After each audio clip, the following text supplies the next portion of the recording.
just the 10 bombs.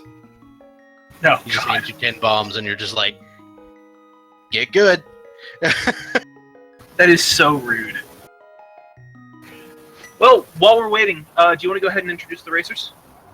Well, looks like we're not really waiting anymore. But we've got the OK guy, we've got Faraime, we've got Glam, and we've got Elminster. So all these all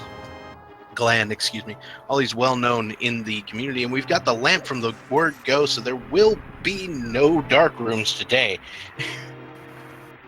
It's a pretty decent first item, I would think. I don't think most runners, well, maybe some will need it, but now they've got it, so what does it matter?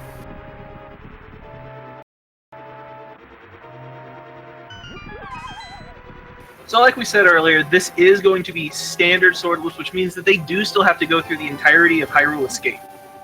So just like in today's earlier run, we have the Cane of Samaria as your means for getting out of the escape.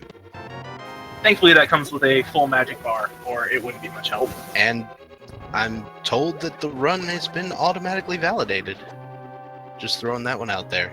Oh god.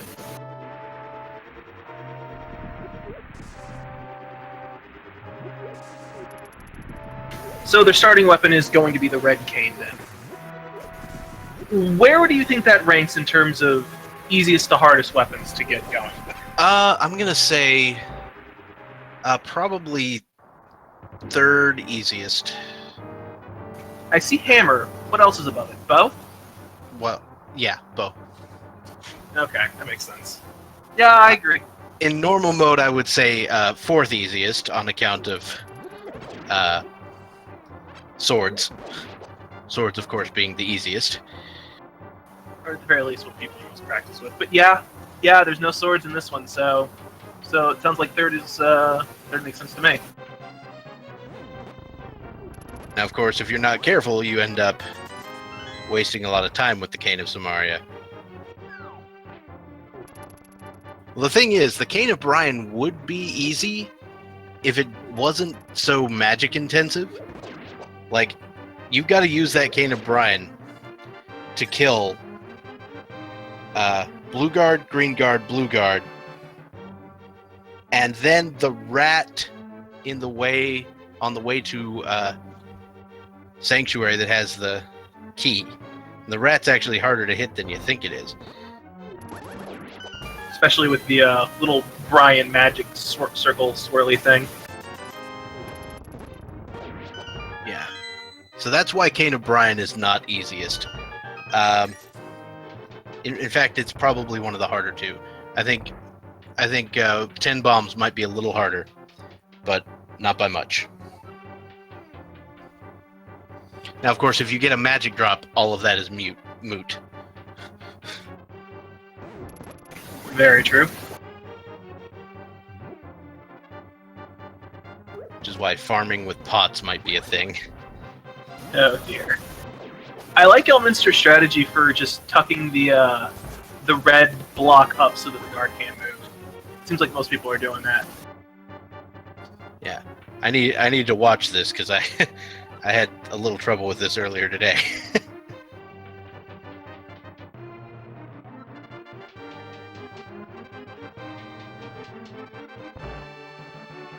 So, other than Red Cane and the lamp, which technically wasn't in here at all, the rest of Escape seems pretty dry. Yeah, so we did find the small key already. Did we find the burrito? I have not seen it. Good.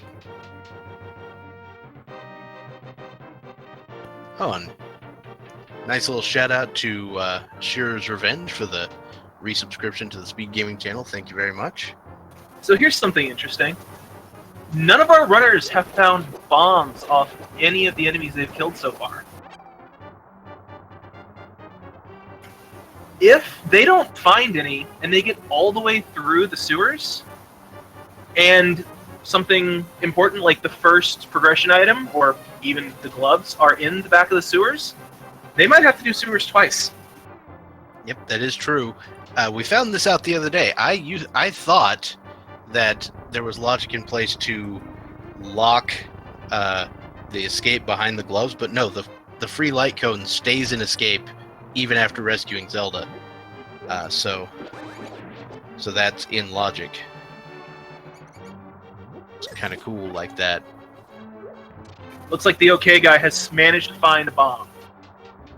All right. Primate also found a bomb. He found 10 of them. So we're getting some nice... and he found like 8 more.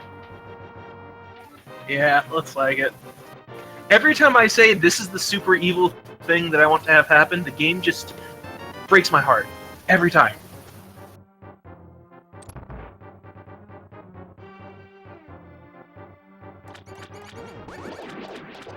We are going to get it back to the sewers check after all. Let's see what we got. Raime has so many bombs, he's just going to go out the other side. What a show off. I'm kidding. I'm kidding. Something that we didn't comment on so far is it looks like... Yeah, it looks like the chest in the darkness down in the sewers was one of the medallions. Oh, the Ether Medallion? What? We found a sword? Just kidding. There's no swords in this. Scumbag 20 rupees. It's not even. It doesn't even have the decency to be a red rupee. It's just a rupee with a 20 on it, so you know, hey, if there had been a sword, you would have one, but Right. you don't, so deal with it. Right. It would have been a sword. You are correct. Yes, the whole race is swordless, meaning if you would have found a sword, it's going to be replaced with a slightly less big 20. Or maybe it's slightly bigger. Like, there's more pixels on the sprite. I don't know. I'm gonna go with slightly bigger.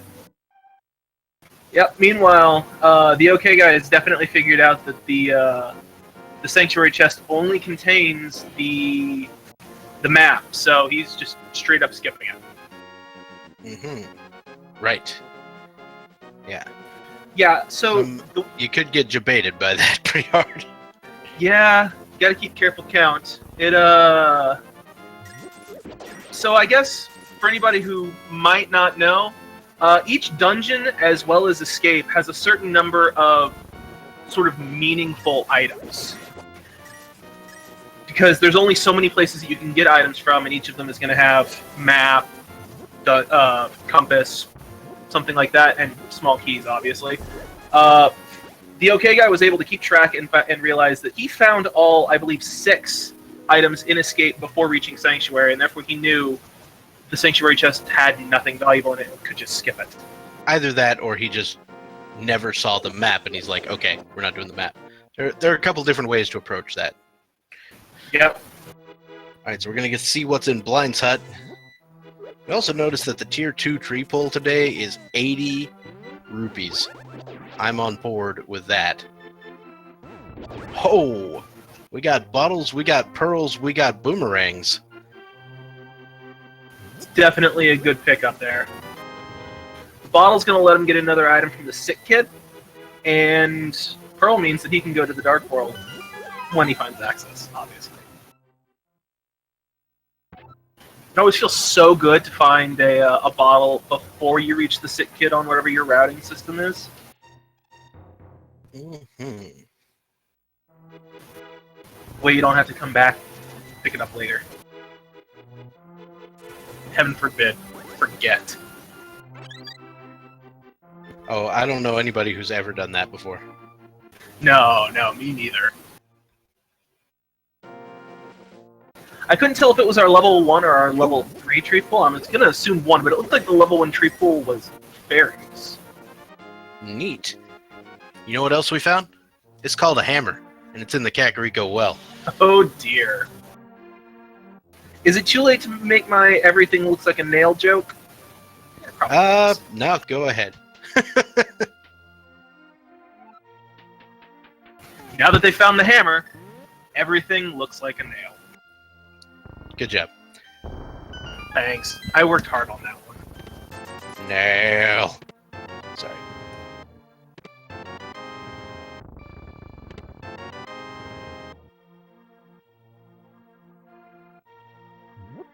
So Kakariko is kind of the sort of default first location for a lot of runners, but after that, they have more options. They can head down to the South Shore. They can try and head over to Eastern Palace. What do you think is the more valuable destination at this point in the race once everybody wraps up doing Kakariko? Well, right now, I'm going to say that the most valuable location was the Sick Kid, because that's where the silvers were. But, beyond that, I'm going to say that, so at the moment, what do we have? We have Hammer, Moon Pearl, Lamp.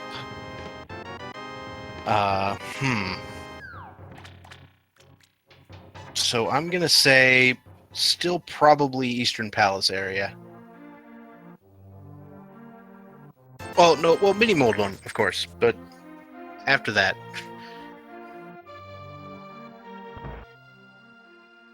I think the vast majority of players will go to Mini Moldon next. So to answer the question I just saw in chat, no, the logic will never have you try and do Armos without the bow, because there is actually a red, I think it's called an Armos Knight. There's one of the red... Igor. Thank you. I'm thinking of Wind Waker. There is a red Igor enemy on the path to Armos that cannot be beaten without the bow, so it is actually not possible to reach Armos. However, it can make you fight Ice Armos without the bow.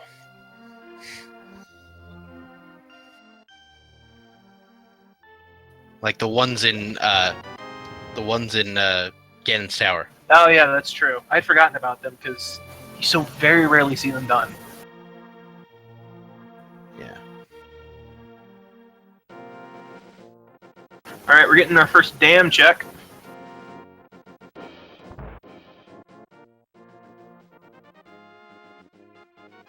Mm-hmm. Yeah, I believe 50,000 is the correct number there, Wiggums. It's even worse if you try and do it with the boomerang. Yeah, it's just big 20 on the library.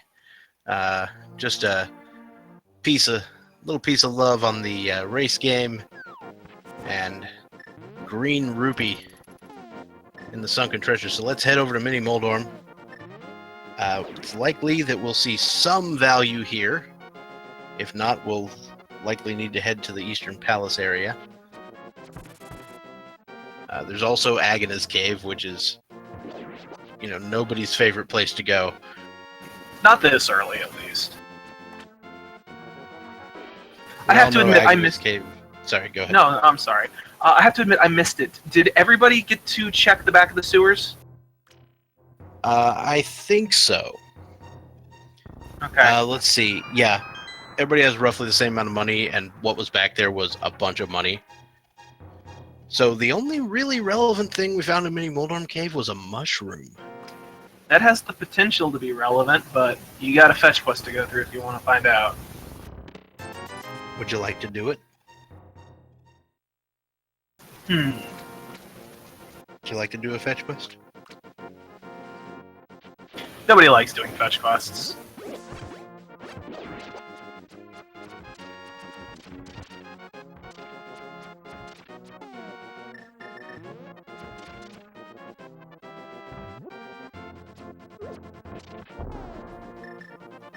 Ooh. Yeah, we have the ingredients for fake powder right now. Oh. We can't actually get to the bat, but we have the ingredients for it. Can we not get to the back? We have the hammer. Oh, we have the hammer. What am I smoking? Sorry. Okay, I have to admit... I'm not actually smoking anything. There's our second medallion. I have to admit, seeing a fake powder bat, it wouldn't be required by logic, but seeing a fake powder bat by one of these runners would be really cool. Yeah. Fake powder was a move that got one of the runners from the Key Sanity tournament into the bracket stage from the big race, because that fake powder gave them a small key to Turtle Rock that they would otherwise have had to dip Turtle Rock to get. That's a great story. It looks like oh no, never mind. It's like he's okay. He's taking the other setup for the fake. Yeah, doing the left side setup. It's a little more consistent. You can lift the rock and just hold up and right, and you'll definitely be on the right pixel. Did I say rock? I meant bush. Same thing. So I like the fake flipper play right now, was what I was going to say. Because we've got rupees, we've got moon pearl. It's pretty good. I agree. This is definitely probably what I would do. Check out the hobo and then head on up to Zora's Domain in the Waterfall Cave. Well, hobo has a massive bomb upgrade.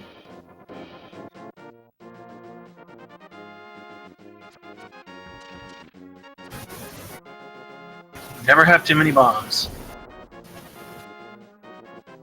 So I've got to admit, I'm a little bit embarrassed. It took me about 4 months of playing this game before realizing that there was a button you could hit to swim faster. Ooh, I lost so much time to that. Yeah, that's a thing.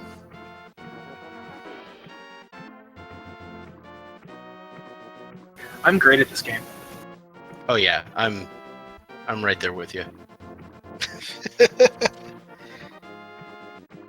Looks like Elminster and the OK guy are both doing fake flippers as well. I think they also see Moon Pearl, rupees. Let's just get out of the way. Yeah. Just a bunch of, generalized garbage in the waterfall cave, but, it's not the worst thing you've ever seen. On the ledge, we've got another piece of heart, so let's see what Zora himself has to offer. Zora currently out of the logic, so you may not expect anything great, but it could be something important. Cross your fingers to see if we got a sequence break.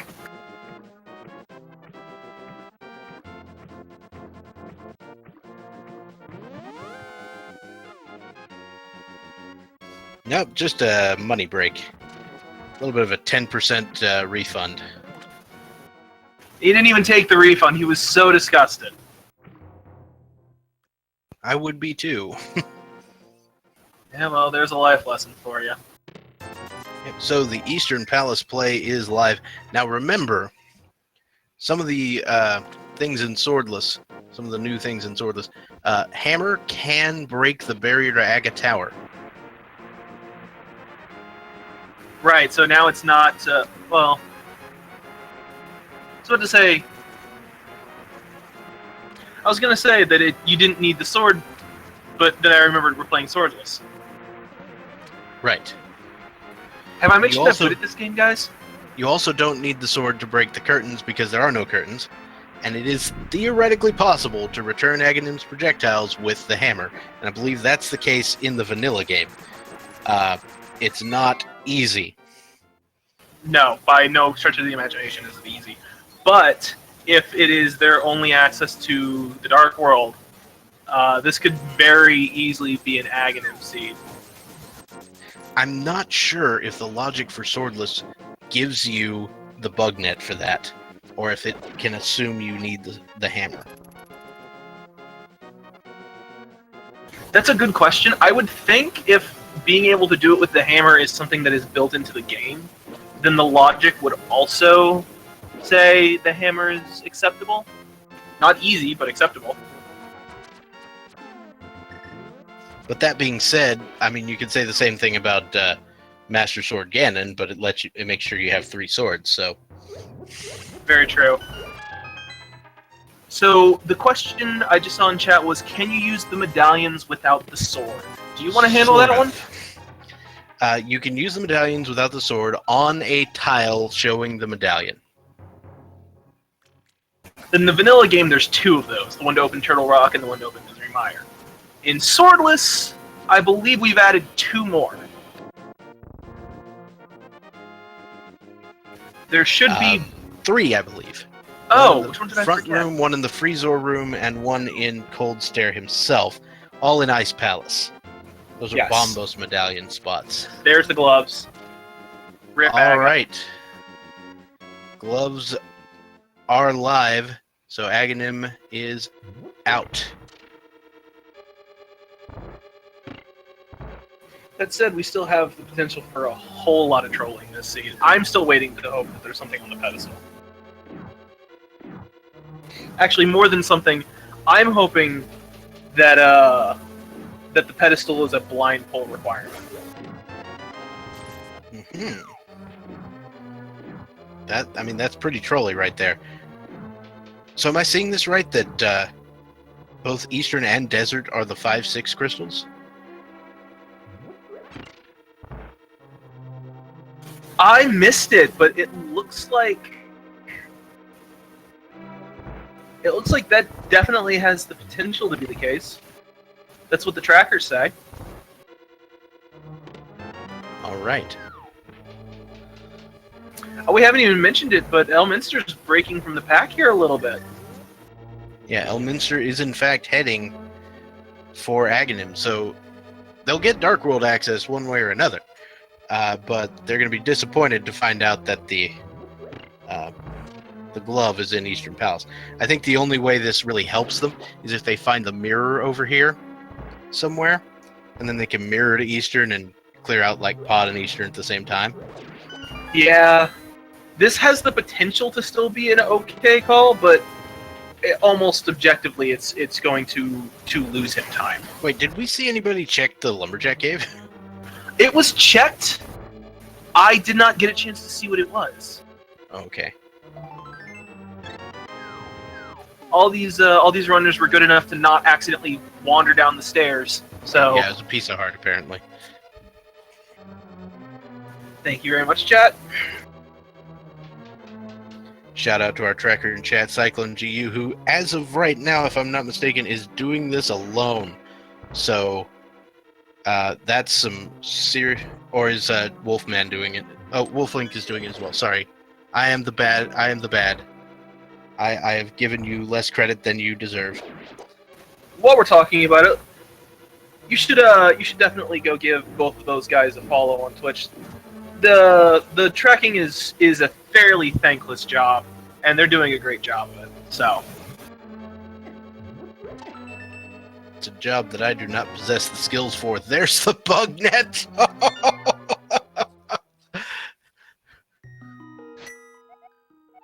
Elminster is going to be so angry when he gets in there. The gloves were just unfortunate. The bug net is just an insult. So you actually really, really want the bug net for Swordless. Like, you really want it. Right, because you Aga 2 is a nightmare without it. I don't think I've ever been able to do Aga 2 with just the hammer. Alright, let's see. We got Pyramid. Oh, there's a map check. It looks like we got pendants in Ice Palace, Pod, and Misery Mire. So Mire, Ice Palace, and Pod. Means we could have a fluteless seed. Be a little bit sad from where I'm sitting, but I'm okay with it. The Superior Boomerang was in Hype Cave, old Hype Cave. Speaking of this Superior, we've also got the Superior Glove in the back of Hype Cave. Definitely a solid pickup. Elminster is making his way up to Palace of Darkness. He knows it's a green pendant, but there's still several items of value to be found within, so... Right.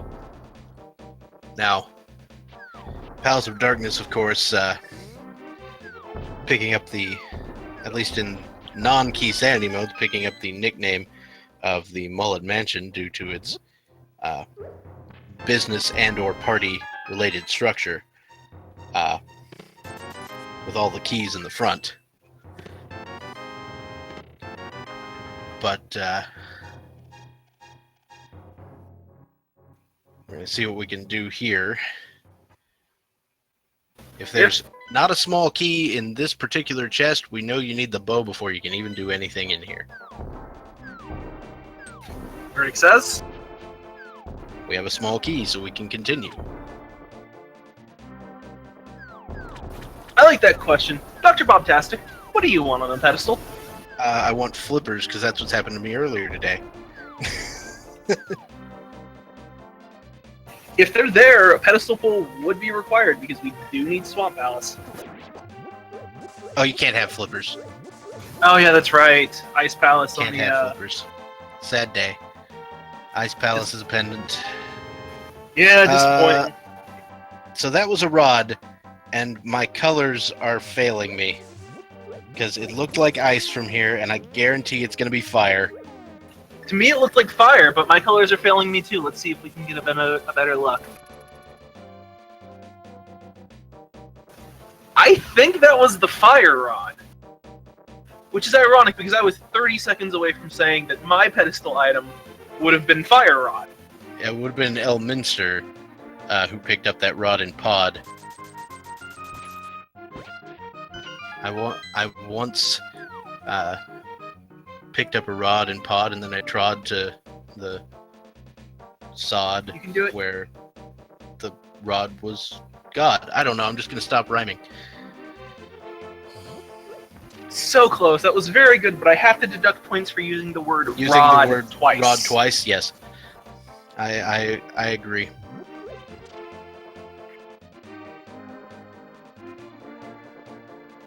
We'll know for sure which rod it was when Elminster opens his menu. Book can't be on pedestal if flippers are on a tablet, and the main reason is because Ice Palace requires the flippers due to the logic, and you require Ice Palace to get the pedestal.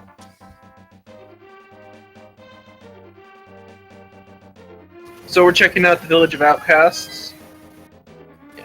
Treasure shop game, just had a piece of heart. Nothing special there.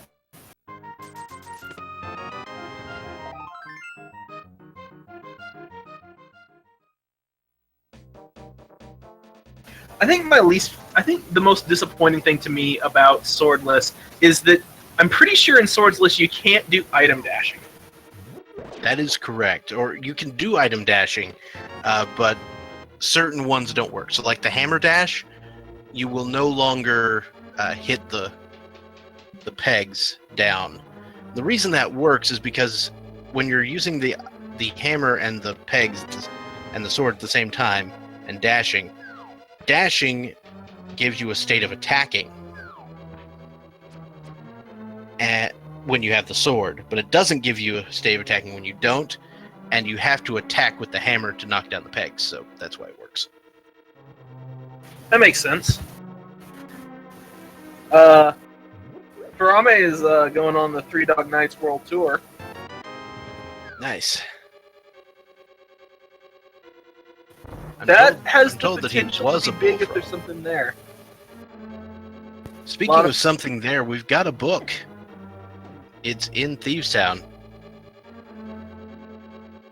Fascinating. So the OK guy picks up the book.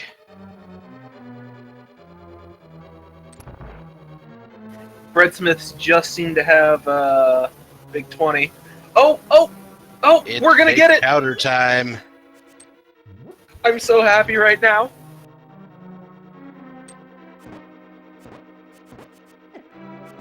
So do you want to explain how to do fake powder, or are we just going to assume Sure. that it's there? So what you have to do is you have to make sure you have exactly 0 magic. That's step 1. Have 0 magic, then walk up to where you want to use the powder, hit the Cane of Samaria, and during the sound, hit start, change to the mushroom, unpause, you'll use the powder. Is mirror on pedestal possible? Yes. Mirror is absolutely possible to be on pedestal. The OK guy just took an unfortunate death in the Hellway. Yeah, they don't call it the Hellway for nothing. And when you're sitting on 4 hearts, it's not the world's greatest tour. Absolutely not. I think Thieves Town might be one of the hardest dungeons in the game to do on low heart counts.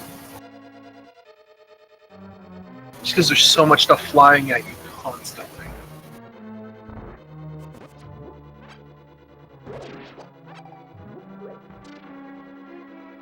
Elminster still hasn't made it over to Eastern Palace.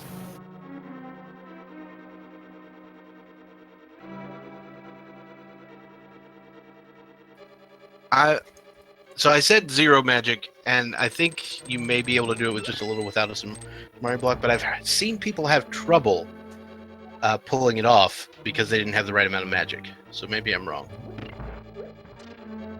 My understanding is that it does need to be zero magic, but it does. It would also make sense if that it's not zero magic. It's just not enough magic to successfully create a Samara block.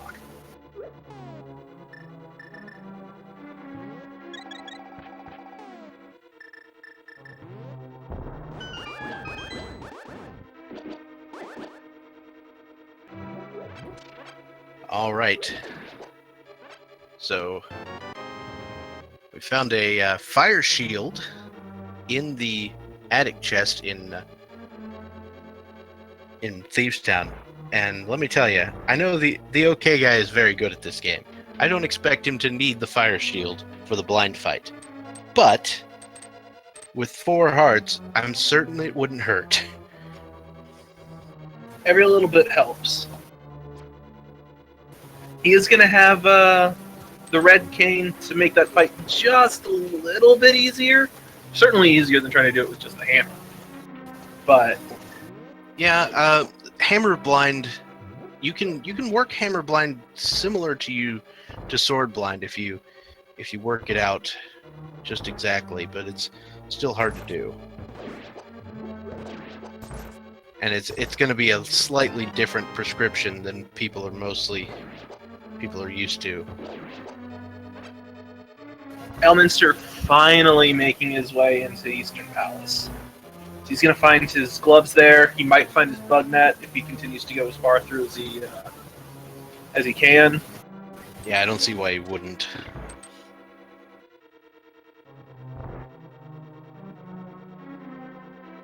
And it's time for the OK guy to face off against Blind. Let's see what we got. Yep, we're doing hammer strats. Interesting.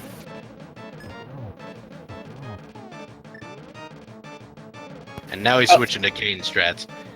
Kane of Samaria Blind is my favorite fight. Like, not even close.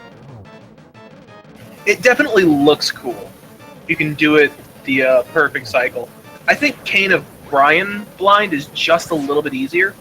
Oh, it's way easier. Kane of Brian Blind is super easy. Unless you only have 1 magic bar, in which case it's a little harder, but possible. The logic expects you to be able to have at least more than 1 magic bar to do Brian. So either half magic or a bottle. Correct.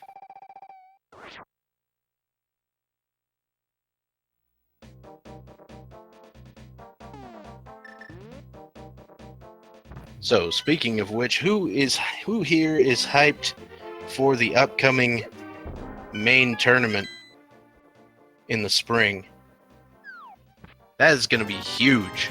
Have you seen the number of people involved in that? It's ridiculous. They had to remake the bracket because they hit the original cap. Yeah. Sitting here working on a ghetto solution in case we. Nah, there's actually a cap at 512 now, and we're not going past that. Let's hope not. Just want to thank everybody who's part of this community. You guys are all awesome.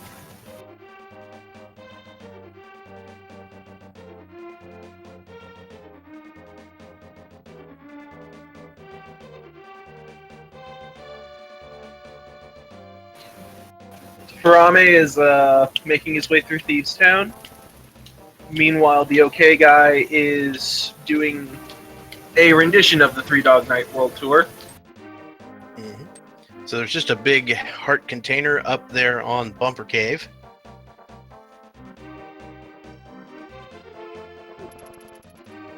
And at the moment, there's no way to access any of the other locations on the North Dark World, so it looks like we're going to be taking a trip over to Skull Woods. This is fun with the Smith. Yep, Farame has actually already gone through as much of Skull Woods as is possible right now. I didn't see anything of particular value come out of there. Yeah. Oh, also, I another thing we neglected to mention. So they found the book, right? So not only does the book grant them access to Desert Palace, but if they can reach either of the tablets, The hammer and the book in Swordless mode allow you to procure the item there. That is true. They're going to need either the mirror. The mirror will get them to both tablets. If they can't find the mirror, they can still reach the tablet on Death Mountain via finding the hookshot. Right. So the hookshot gets them Ether Tablet, and the mirror gets them both.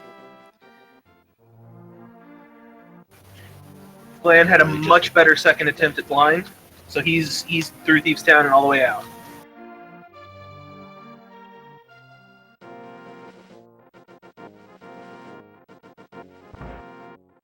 So there's a lot of different modes that are involved in this, or that are possible for Link to the Past Randomizer, and I like all of them. So you can get a little whiplash going between different modes, but I mean, it's not that bad.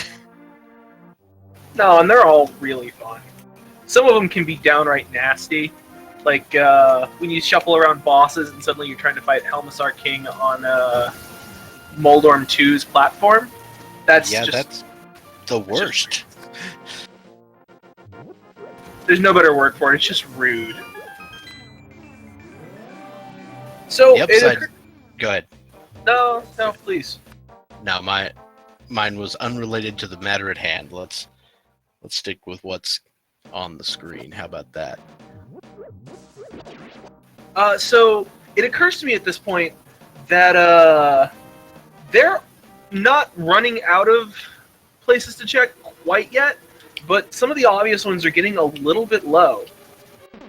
They've not gone up to Death Mountain yet because they don't have the hookshot or the mirror, so they can only get they can get 2 items up there, I believe. Well, they could sort of sequence break a 3rd. True. But it would be not the easiest. You kind of want some sort of invincibility item, especially with the amount of health they have. But if you had like 6 fairies, go for it. That's a Spike Cave that we're talking about there. It's a wonderful place where you need the hammer and the glove to get through, which you sometimes forget that you need either the hammer or the glove to get through there. Yeah, it's the worst thing is forgetting the glove. You get all the way to the end, you're almost dead, and there's a giant rock in your way. Yep. So disappointing. Forgetting you need the hammer is okay. You just walk in, you're like, oh, never mind. I'm out. I like Glan's decision here. Glan is heading up to Desert. Yeah. So we'll be seeing the Agnes Cave check. To answer a question I saw a little bit earlier, I don't particularly mind that most people are directing their questions to Dr. Bob here. Oh! Agnes Cave. Oh my goodness. Paying off. Sorry about interrupting you there. No, it's fine. But that was it's absolutely fine. Those were the flippers right there. And so that gives you access to Ice Palace within the logic. Once we get the Fire Rod, but Elminster has that, so we know that the logic could give you access to Ice Palace right now. Elminster, on the other hand, is going to go take down Mothula. He is. However, Farame just found the boots. Oh. It was at the end of the Three Dog Nights World Tour, coming out of the purple lunchbox. Oh, purple chest having the boots with no mirror. That's the worst. And you know what else? If it turns out that Desert Palace has like the mirror on the torch, that would also be the worst. That would also be, yeah. No, that would also be very, very rude. That said, because Elminster is the only player right now with the Fire Rod, if that Fire Rod turns out to be really significant, then I don't even want to call it a mistake. It's just his decision to do Agana and then head into Pod could pay off for him in a really big way. Mm-hmm. It's just that Aghanim play, on the surface it looks bad, but you never know. Yeah, there are no curtains in Swordless mode. They just got rid of the curtains.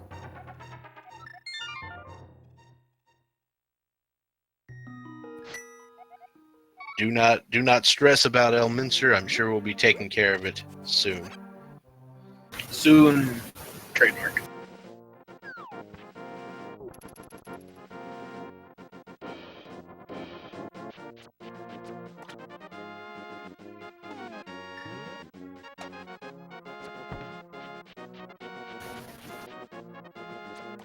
So the first randomizer I ever saw still holds a special place in my heart because it was fluteless and mirrorless. And right now we're still missing those. Yeah. I mean, we're not going to have mirrorless today. No, because we got to do Swamp. Yeah, nobody likes to do Swamp. What are you talking about? Everybody loves to do Swamp. So Swamp is an abomination. Full clearing Swamp is exactly as much fun as it is to full clear Ice Palace. Yeah. Actually, I find Ice Palace a little better.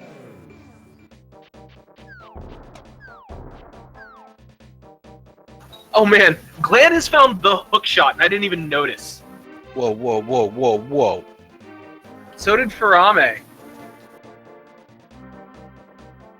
When did this happen? It was on the desert ledge, apparently. That's a big pickup, because now Glan is making the move to go straight to Death Mountain now that he can access East Death Mountain. That's going to get him access to something like 9 or 10 more items. Actually, it's a lot more than that, because it also means that he can head up to Tower of Hera. Mm-hmm. How about also Dark Death Mountain? That's on the table as well. Remy's like, I want that thing.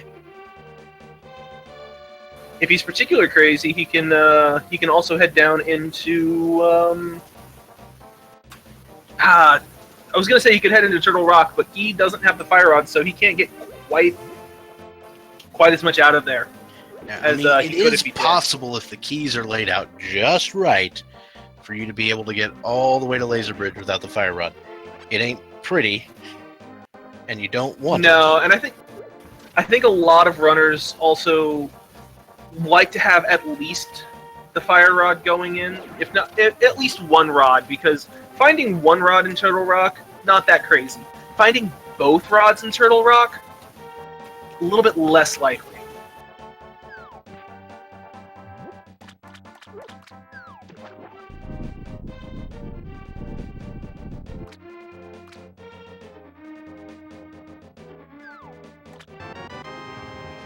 Alright, so the catfish today has the shovel. Meanwhile, Hype Cave 2.0 has Bombos and a fairy in a bottle. Yeah. Hype Cave 2.0, Escher Cave, it's all the same thing. Yeah. Perhaps a little lackluster for the normal, for the amount of hype it generally contains, but not that bad. I believe it also contained a sword, except not. Correct. We got the Bombos medallion. That means we're going to have access to whatever medallion is necessary for Turtle Rock when we come up here.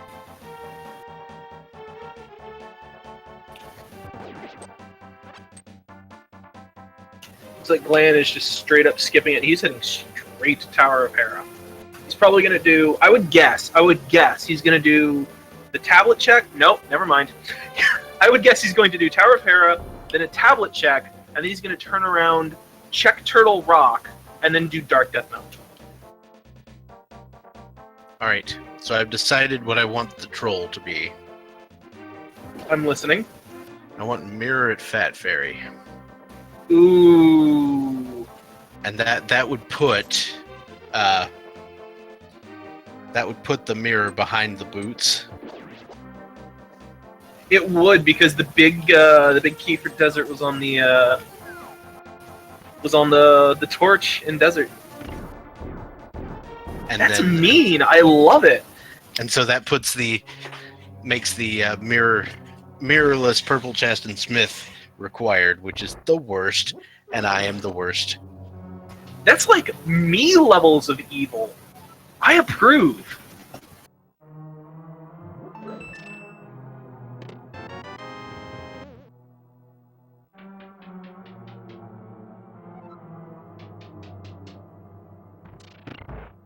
Oh no, we know where the boots are. They're in the purple chest.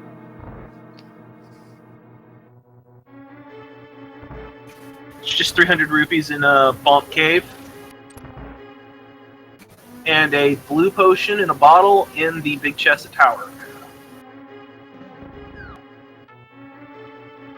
Bow at Fat Fairy is unfortunately not possible because the bow would need to be found before they can get Crystal 5 or 6 out of Eastern. I think it's 6, but it doesn't really matter. No, it's all the same, really.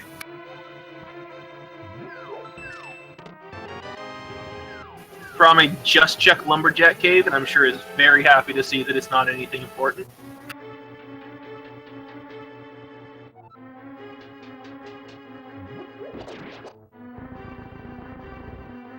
Glenn takes the double fall at Moldorf. Meanwhile, the OK guy is making his trip through Pod. This is a pretty solid play. Yeah, he's about to pick up... Oh, he already did pick up his fire rod. Never mind. Yep. I imagine he checked the downstairs area. He did. I remember seeing that. I'd like to see a... No, I was going to say I'd like to see a hammer yump, but... I don't think he's got the big key, so I don't think there's any value on it. There's not any real point in doing the hammer yump if you don't have the big key. In this mode, anyway. Key sanity? Do it. Just do it.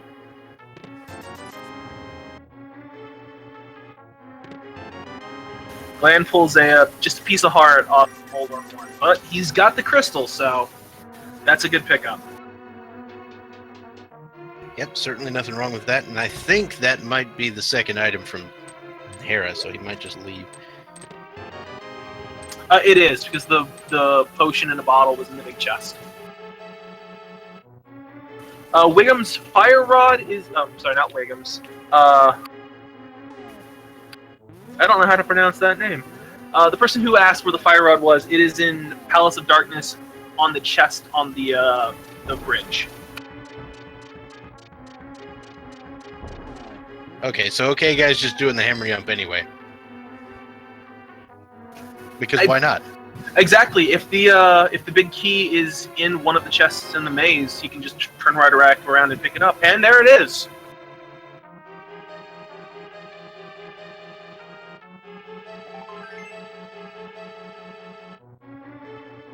So nothing great on the Ether tablet. We're still missing that Bombos tablet. Glenn, gonna activate the warp to Turtle Rock. We're gonna, I would imagine, activate the entrance to Turtle Rock as well. Wake, yep. I don't know if he's got all three medallions, so we're good. Oh yeah, no. Yeah, the OK guy takes an intentional death warp out, so he doesn't have to walk all the way back to the entrance. Yep. I like that decision. And Glenn wait a minute, I just want to save and quit. I've done that so many times. Glenn makes a decision not to head into Turtle Rock after opening it. What do you think about that decision? To be honest, I think it's the right decision right now because you've got Super Bunny and Hookshot Cave to check. After that, I might turn right around and go back in. I agree to a point. I mean, flute! Basic. Oh, what? It is flute, and even better, it is vanilla flute. Vanilla flute? My goodness. So catfish to vanilla flute. The OK guys gotta be happy with that pickup. Wow. Just wow. So, I think we all know what that means. Please. It's time Take for it everybody's away. favorite Swag Duck song. Hey, do all of you know of a cool place to go that is covered in snow or maybe ice? And while you are inside, you may find some frozen guys. If you could take their prize, that would be nice.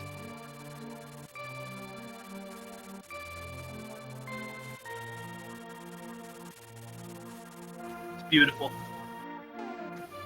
I'm just saying, check the Freezor chest. That's what I'm saying.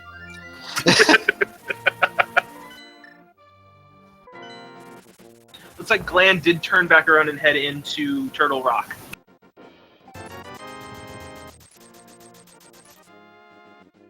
Right, okay, guy, picking up some potions on account of having basically no health. Smart move. I like it. Meanwhile, Gland is having some difficulty getting past that skeleton. Oh yeah, he's just lost all patience with it. Just brings up the hammer. Like I said, when you have the hammer, every enemy just looks like a nail. Mm-hmm. So I guess we did find a small key in that one chest. Ooh! And Gland takes a beating, but has fairies. And Yeah, will thank God travel. for that.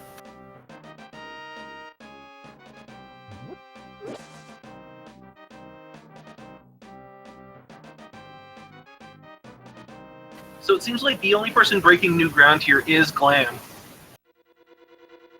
So we got the OK guy taking care of Skull Woods now that he has the fire rod. Go beat Mocula. Elminster is going to be picking up his boots very soon. And Farame is getting the crystal out of Tower of Para. So I just realized. Oh yeah, it is possible to get to Laser Bridge. It's a very specific set of keys, right? Yes. So you'd have to have big key in the big key chest. You have to have a small key in the big chest or in the crystal roller room. Yeah, that would work, but it will get you to Laser Bridge.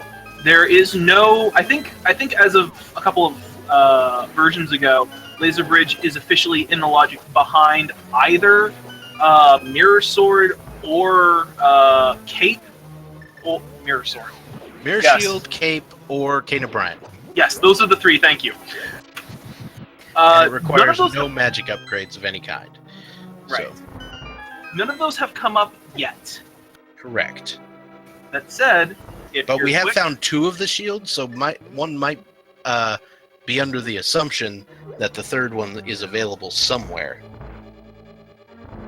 And Fair point. you just do laser skips. Yeah, that said, if you're quick or insane, you can just run past them. Right, so Oh my God. Picked up the boots, which is great. And Glenn found the big key in the vanilla big key chest. Mirror Bridge isn't dead yet. Oh, and Glenn's setting up another fake powder glitch. Nice. Well done. Caster Using approved. fake powder to actually get fairies. I approve.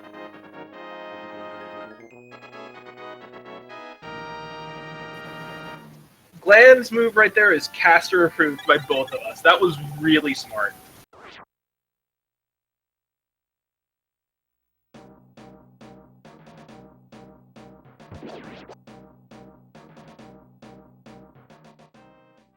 So making use of the Cane of Samaria to take down these Pokies is actually a pretty solid move.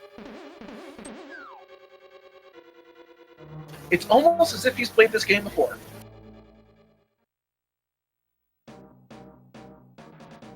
So I think he's taking advantage of the fact that now don't hold me to this, but I think the cane block, so the cane block generally has 4 hits in it before it disappears, right?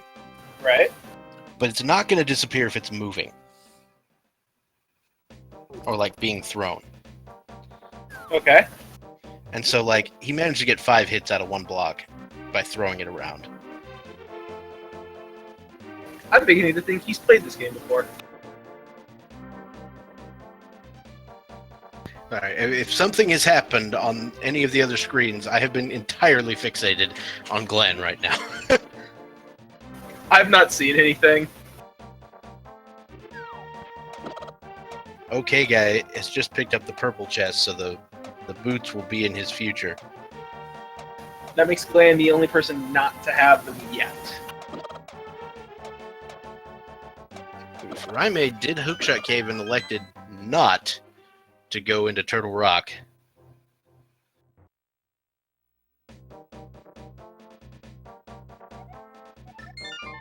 So far, that hasn't hurt, not going into Turtle Rock. But if Glenn finds something back here, especially on Laser Bridge, which is seeming more and more a possibility, is that if there's something on Laser Bridge, Glenn is going to have a huge advantage. Yeah, I think so. There has to be a small key here, though, or the dream is dead, and it is dead. No.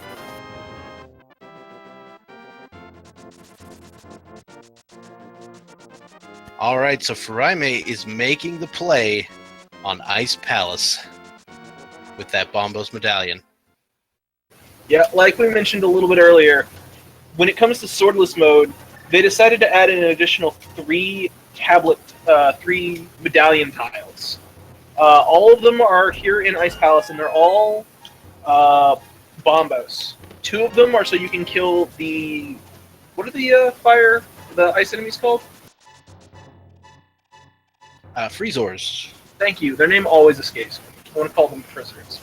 No, right? 2 of them are so you can kill Freezors in rooms that either get you into the dungeon or spawn a chest, and the last one is against Cold Stare himself, so you can break him out.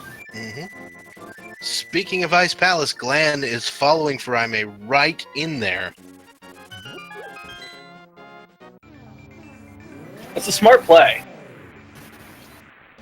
I can't think of anywhere else they would want to go at this point.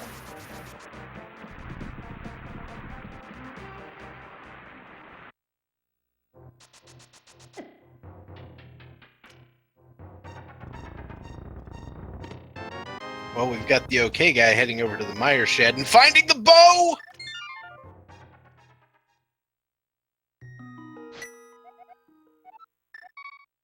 So the bow is in the Meyer shed. That's another place that flute and mitts combo unlocks. That is a huge pickup. One more time, where was the flute again? Vanilla flute. Right. Vanilla flute from Catfish. Catfish is officially required for this seed and is going to troll the snot out of literally everyone. With that, I believe the okay guy just took sort of a commanding lead. Yeah, I agree. I was thinking maybe Glenn or maybe Furaime, but no.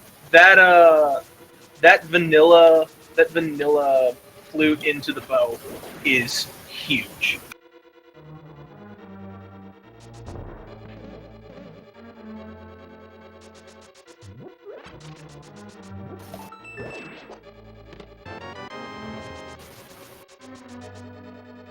Freezor chest with just a big heart.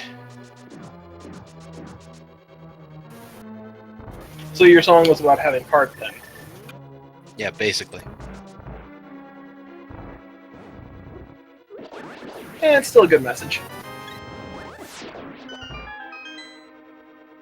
So what are we still missing for Go mode, I think is the important question at this point. Well, we are missing the ice rod, which is always trolly, and the mirror. Yeah, I think that's it. The ice rod is always trolly because it can be in any location in the game except for on Trinex and in Ganon's Tower. Right. It could be in Ganon's Tower if Trinex is a pendant, of course, but Not the case today.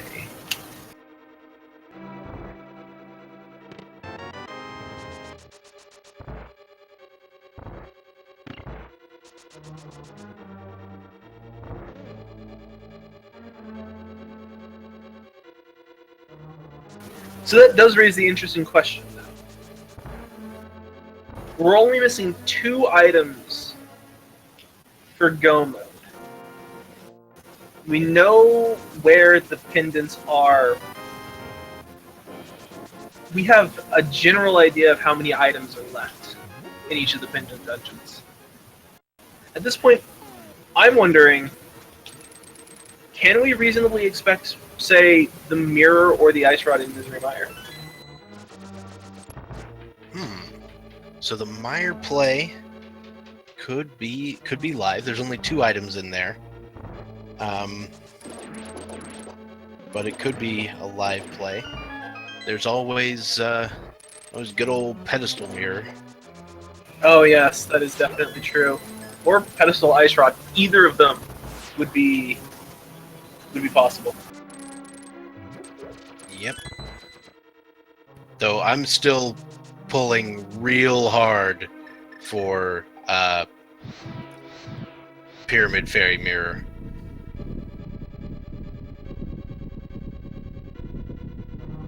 I think it's interesting that because we haven't found the mirror yet, everybody who's done Skull Woods has not been able to turn around and check the pedestal, so we still, even though we've had the book for a while, we still don't know what's there.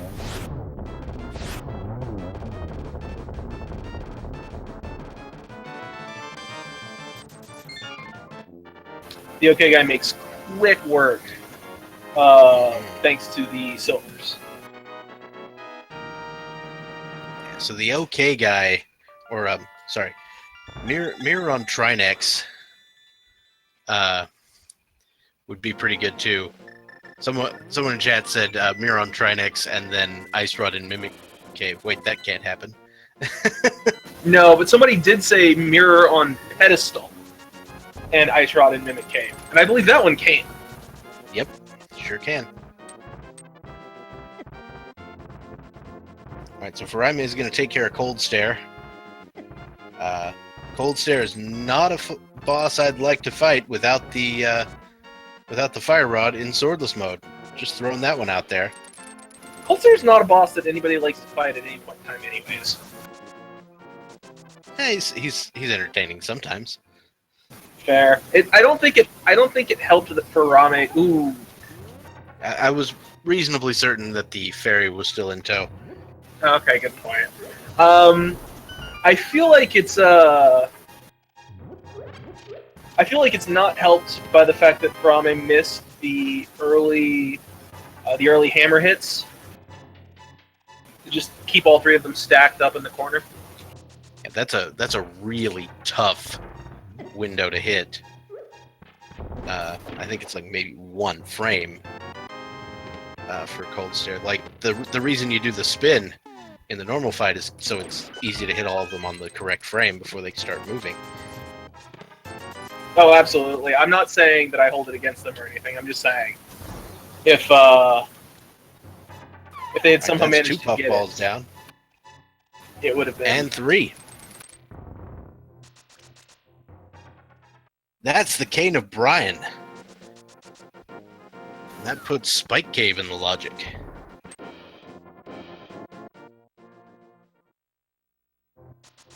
Now, I don't know why Brian is leaving his cane with a big, fluffy ice guy. But he has a problem. He should stop leaving his cane everywhere. Okay. Go ahead. He's a very forgetful man. What can you say? I was just thinking, so that's effectively 1.5 pedestal dungeons that we've seen without either of the missing items. I just like to keep track of it because, you know, who knows? Mm-hmm. Meanwhile, Glenn is also doing Hammer Cold Stare, and fairly effectively, I might add. Yes. So the OK guy is making the play on Tower of Hera at the moment. Frame ran straight to Spike Cave.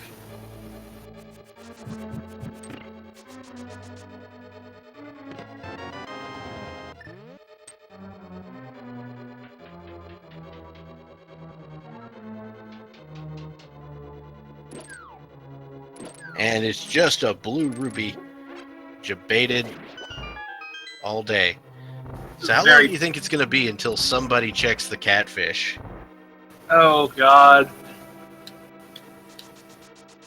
That's a really hard question for me to answer because normally, at least when I play, I like to check the catfish along with the mirror and then turn that into the Sora area.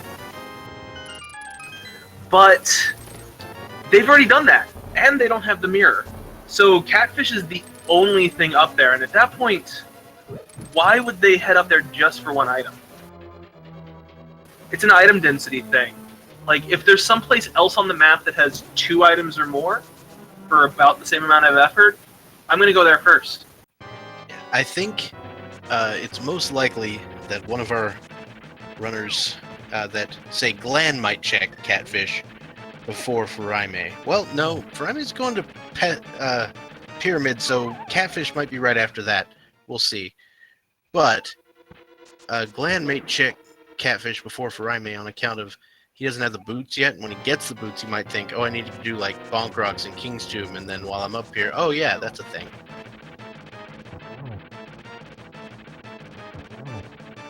Meanwhile, Elminster's headed into Turtle Rock, and we know he's not going to find anything of particular value there. Oh, wait, no, we don't, because he's got the Fire Rod. He's got the Fire Rod. So he's going to be able to pick up at least a small key in that right side room, and then we don't know exactly what we're going to find otherwise.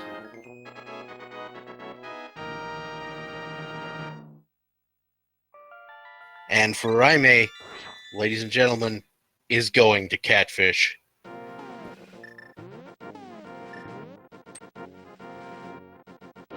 There's not a better time to do it, and it's a smart play right now. And assuming that he then turns around and goes straight to Vanilla Flute, he's back in this.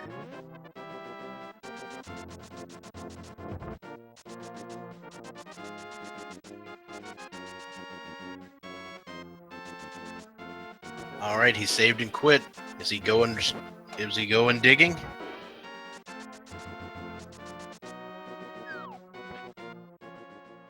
Oh, yeah. We got digging.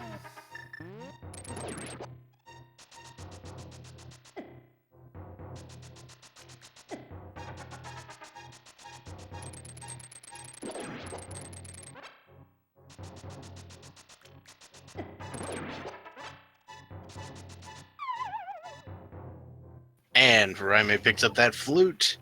I'm gonna dash around and activate that thing.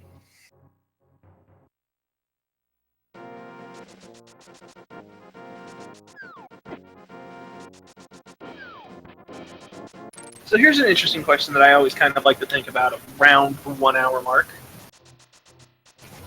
How do you think the runners feel they're doing? The OK guy's got to be pretty happy with where he is, I would think. I mean, the OK guy found the shovel, found the bow from Catfish. He's got to feel great, to be honest. Yeah, I would agree. I think the OK guy's got to be feeling really confident in his positioning right now. I would think everyone else is also probably feeling relatively okay.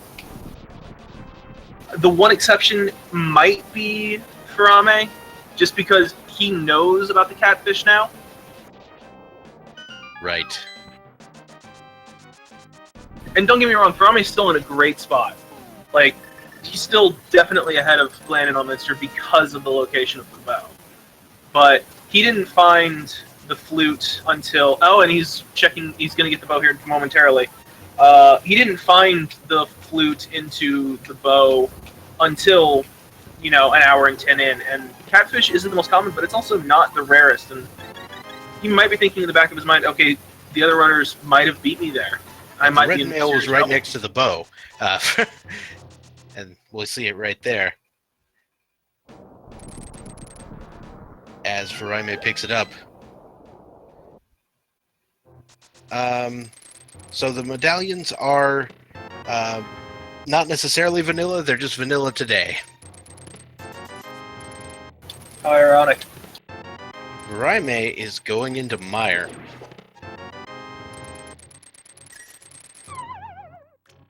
Knowing what we know as casters, I like this move.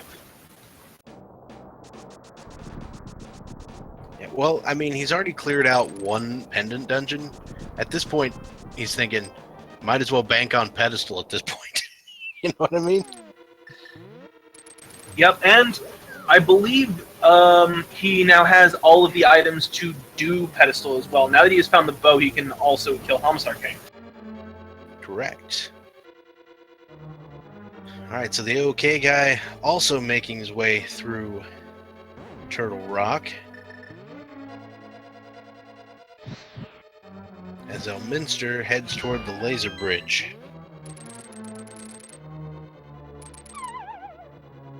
I think we're either going to find something in Mire or on Laser Bridge. I feel like that's not a stretch. I'm still banking on Mirror at the Pyramid Ferry, but that's about it. I'd love to see it.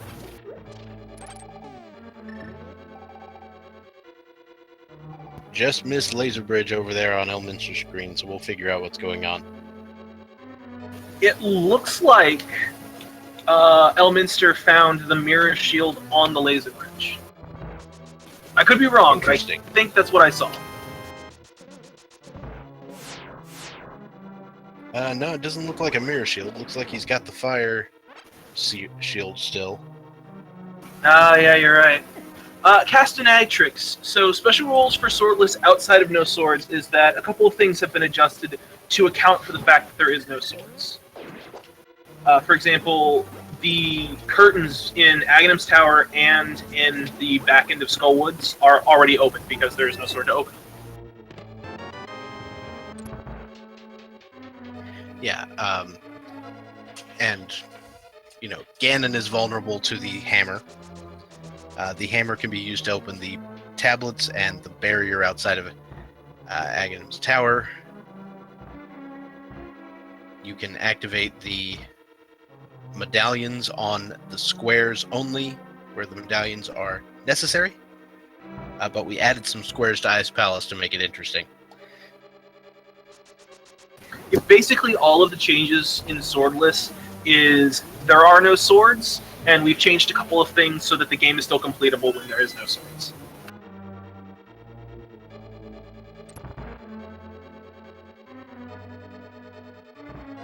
And there we go. Faraime is on to Vitreous. So much easier with the silver arrows. Oh, it's beautiful.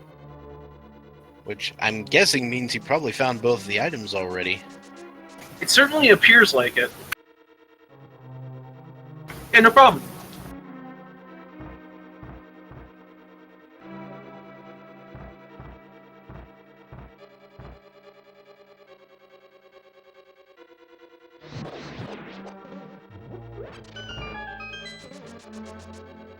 Alright, so I can confirm that the mirror was not on Laser Bridge. Because I did get a glimpse at Elminster's menu. It looks like Faraime did not find both of the items in Misery Mire. They just banked on getting one off the boss. So they're coming back. Well, that is also a perfectly valid strategy, especially if you pick up the big key to Mire so early.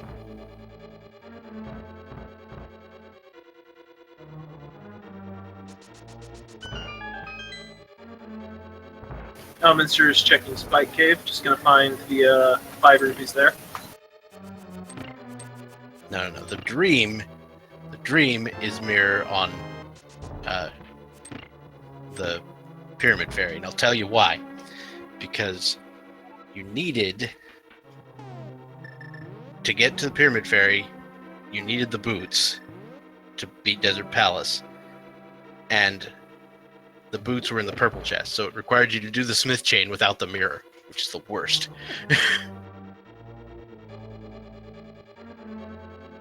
That's true. I still think I would like to see a mirror on the pedestal, just personally. Well, you can be wrong. No, I'm kidding. I gotta say, my absolute favorite thing to have in the Fat Freddy Fountain is the hammer. Yeah, the hammer there is the best. Oh, we found the powder. That's what it was. Powder on Laser Bridge, and that's gonna do it for Laser Bridge. So, Farame Sprite is actually Zero Suit Samus. The first rank is the blue Zero Suit. The second rank is the orange sort of two-piece suit from the earlier games, and I don't actually know what this particular version is called for the red male of Zero Suit Samus, but it's definitely my favorite.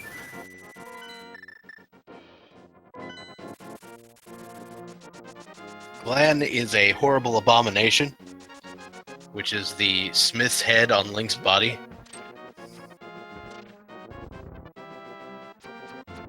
I didn't realize that was an option. I'm only being able to see it now. I only know this because I rolled that sprite randomly the other day.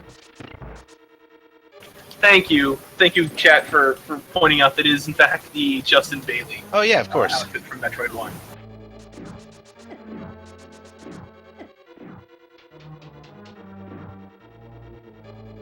Zero Suit Samus is actually my sprite of choice, and I did not know that. It's a pretty good sprite. Alright, so the OK guy is making his way through Eastern Palace. That means we may have a Pyramid Fairy check in our future. As is Farame. Farame is actually a little bit ahead.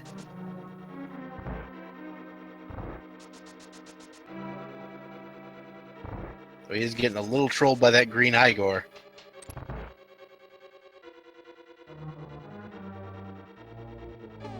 Oh, the guard sprite is really good. The new one is real good.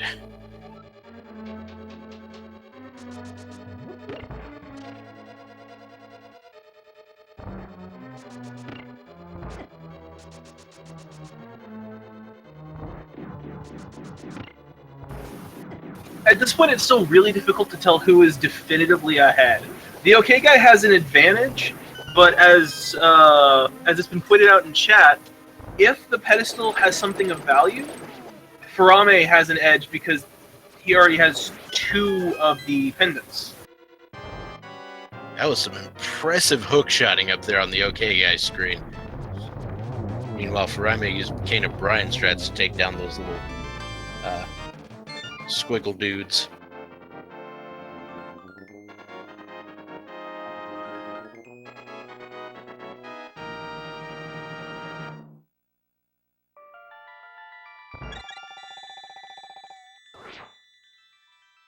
So the derpy sprite, I like it because I am super derpy when I play. The problem is, it messes up my bomb jumps because it covers the back of the shadow.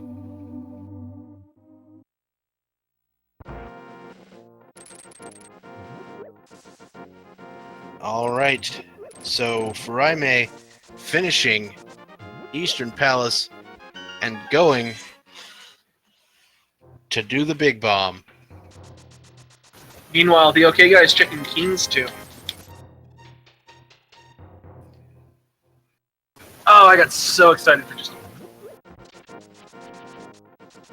Yeah, everyone is starting to run low on things to do. I don't know if we've had a mirror ledge check for the graveyard yet. There's the big bomb. There is, if anything's left in Palace of Darkness, there is the pedestal, and I think that's it. Yeah, so I'm not convinced anyone's been to pod with the bow, so we may not have seen the right side. That is true. Faraime, if the mirror is a Pyramid Fairy here, they're going to be at a little bit of a disadvantage because they'll probably want to hit up Swamp.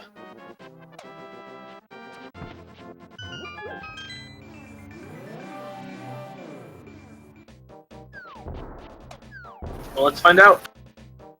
There it is! Yes! Yes, yes, yes. You are so happy.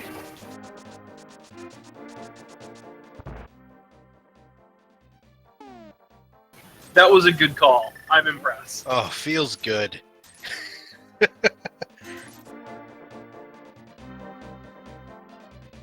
I will remind you, the pedestal is still not dead. Nope. Still looking for the ice rod. Unfortunately, it does. The mirror being at the Pyramid Fairy does open up a bunch more items out of Swamp Palace to have the ice rod. I believe there's 6. Yeah, six items in Swamp, plus, like, a good 4 or 5 other items. Oh, hold up. I just want to point out, Glenn is hovering! Ooh. That's some pretty good stuff there. I thought you had to come in from the bottom of that ledge to make it work. Like, I've seen someone hover this, but I think you have to hover around the bottom and go up. I believe that you don't. I believe that the angle he's trying can get it. Oh, I okay. think I saw it at GDQ. That Andy was able to get at it from that angle. Okay, then. That tells you how much I know about that mess. Looks like the OK guy has also picked up the mirror.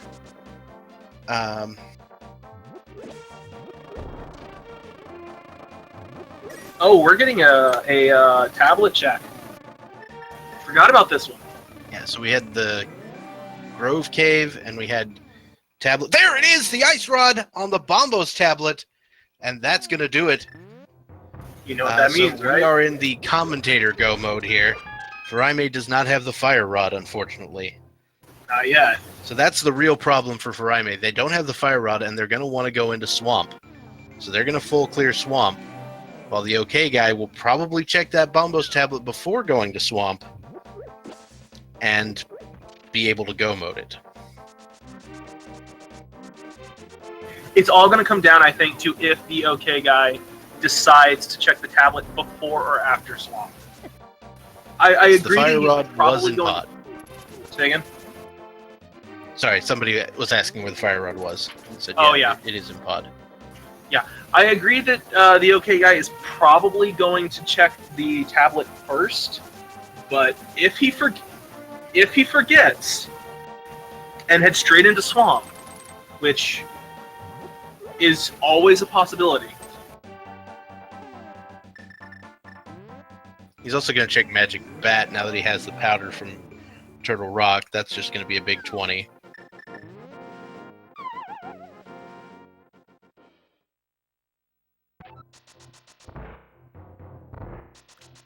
Meanwhile, both Gland and Elminster still haven't checked Catfish.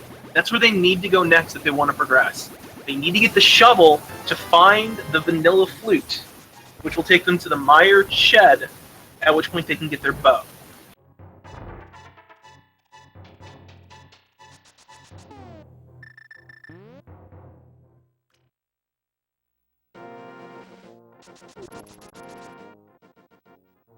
PTG, they can open tablets. In Swordless mode, they can open tablets with the hammer. Yep. Yeah, that is quite a chain.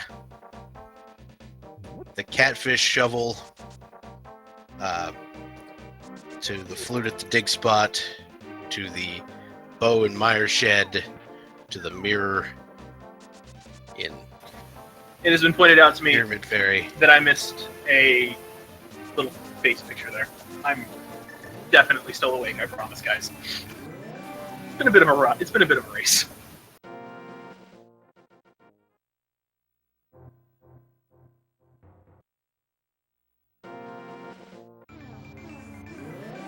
Right, so Faraime doing his best to clear out swamp. It looks like he may be skipping left side, which is probably good for him.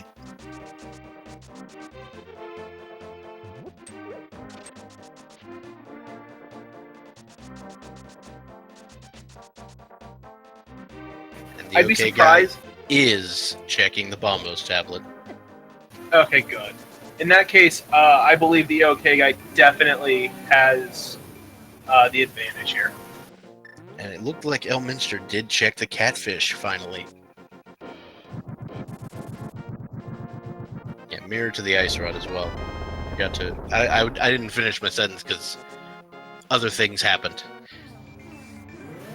And so, as of 1 hour, 25 minutes, and 24 seconds, we have our first racer in go mode. Go mode, ladies and gentlemen.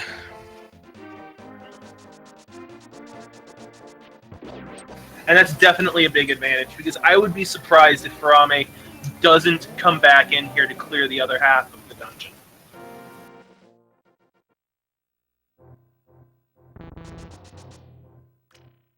Alright, so the OK guy is going to just sprint through Swamp Palace. And there's nothing else that the OK guy could really want at this moment.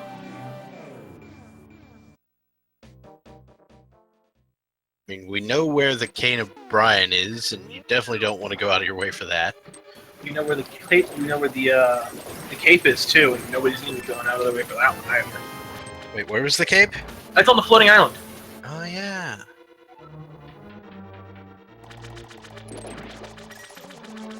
So there will be no pedestal seed tonight, but the mirror troll, I think, was enough.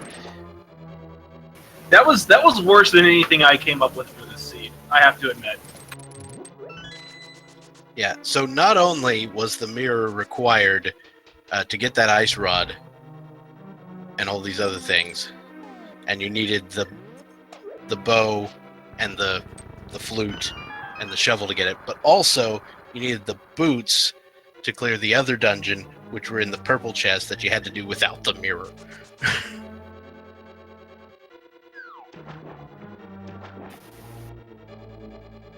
I have seen worse seeds, but not by much. Well, I say worse. This was a pretty good seed for the viewers, I think.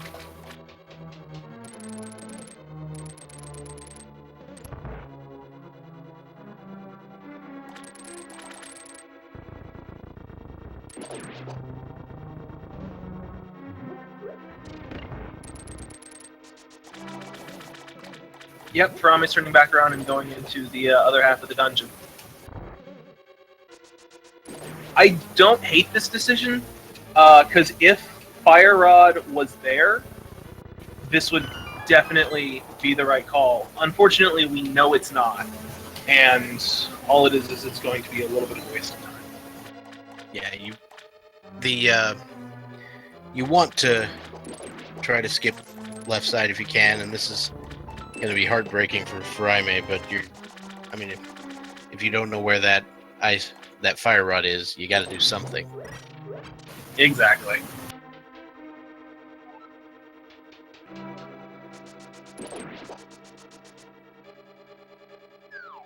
So here's the question then. Farame is going to come out of here. Where do they go next? Well, I should hope Pod. I hope that's the case as well, obviously, but I would not be surprised if they took a detour for some overworld locations first. Possibly.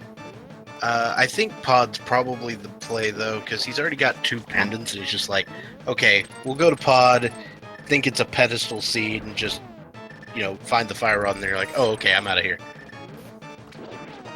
I hope that's how this plays out. Yeah, I don't expect him to go to Skull Woods on account if he doesn't have the fire rod.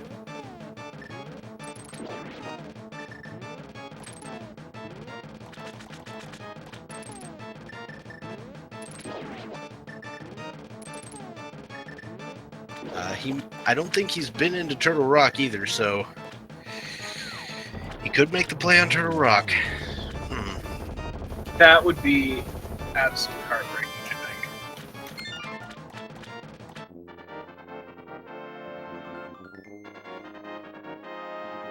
think. Alright, so the OK guy finishing off Argus.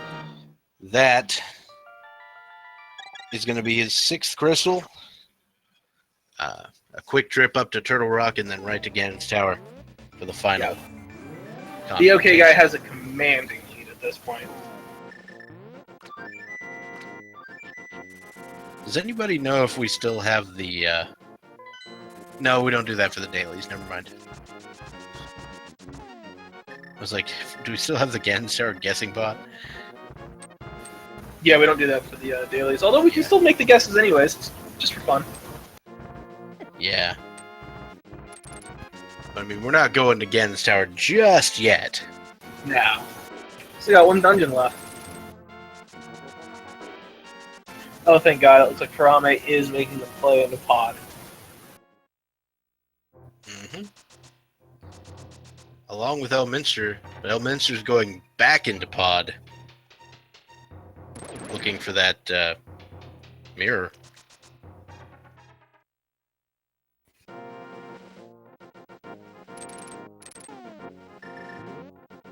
He might be thinking green pendant into Eastern. Yeah, that could very well be a thing. Okay, he's not going to be able to mirror straight there, unfortunately, because as we know, he's going to need to finish Eastern to get the mirror. But it could very well be that he's going to clear out the rest of the area, grab the green pendant. Should also set him up for a pedestal pull if that becomes necessary. Well, it looks like he's already beaten Eastern, according to the tracker anyway. Oh. So perhaps he's just going to grab the green pendant. I was so distracted by the OK guy getting go mode that I just somehow completely missed the dungeon. Yeah, so he actually did these in the best way you can do them, the most efficient way you can do them without the mirror. Yeah. I'll be over here if anybody needs me. So Glan is going back into Turtle Rock with the fire rod, having already been in here once. This is gonna be a little painful for him once he finally figures out the catfish play. Unfortunately. However, at 1 hour, 32 minutes, and 13 seconds, Farame has also entered go mode. Excellent. He picked up that fire rod. He's heading to Skullwoods to finish off that crystal. And then we'll also join the OK guy in Turtle Rock. Now, the upside with this is that Farame has not set foot in Turtle Rock. The downside is the OK guy has already finished most of Turtle Rock and will be able to just head straight to Trinex. Yeah, definitely the case. Farame is definitely still behind, but it's not over till it's over.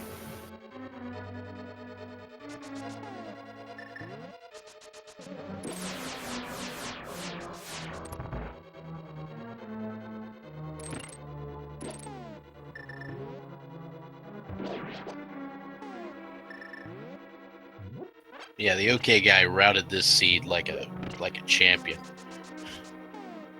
I'm very impressed.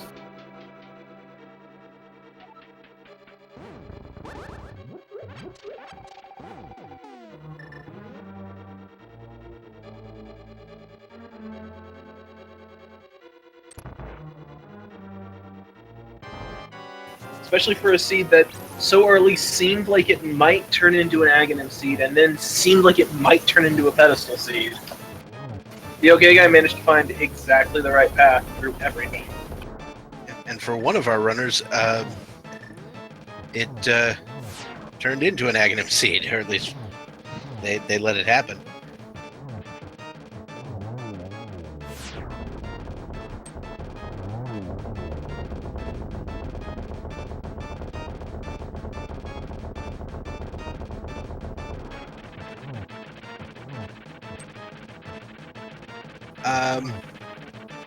I think the logic may reference BugNet for Agatu, though I don't know for sure.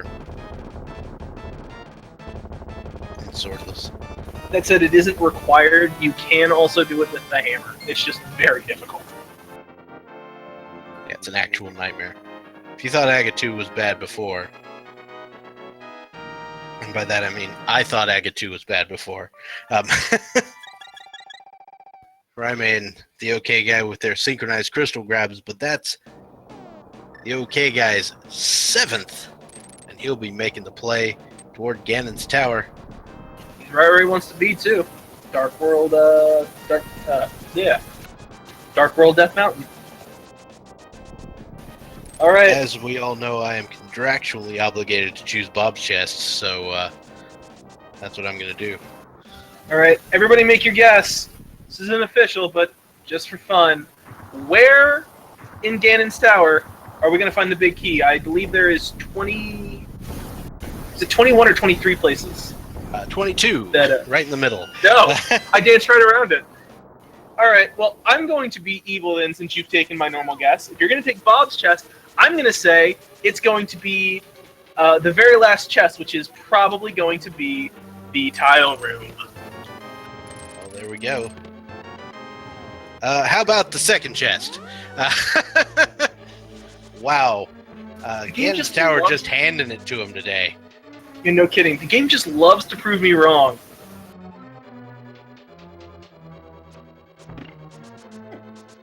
The game was just like, okay, we've had enough here.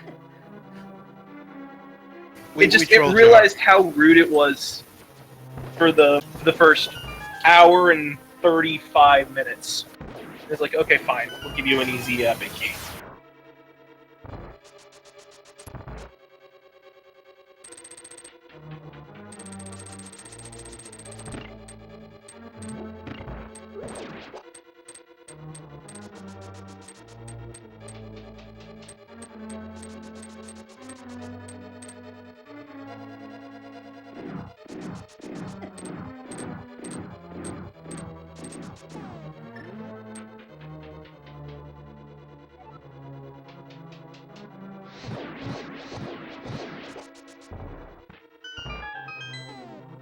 All right, making work of the gauntlet here.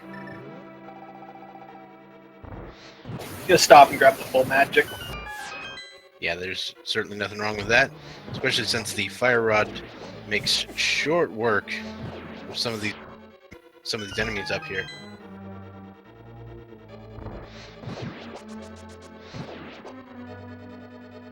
So you are going to want to have some of that magic for later. Though it does look like he's got a few potions in I don't reserve. think he's worried.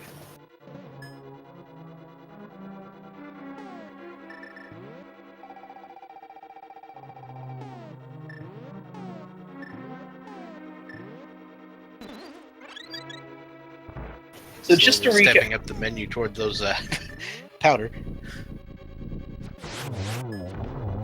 yeah. So just to recap, how we got here. Everything sort of cruxed upon running up to the catfish. Mm-hmm. Also getting the boots off of the purple chest. Yeah, definitely two really big sort of trolls this season.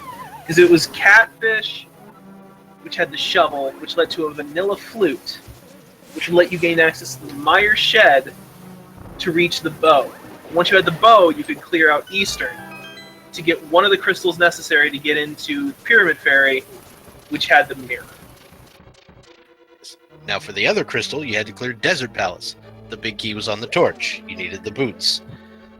And the boots were in the purple chest, which you don't want to do without the mirror. Well, good luck. Exactly. This has been like a double troll that then just all came together right at the very end to find the mirror, which let you do small.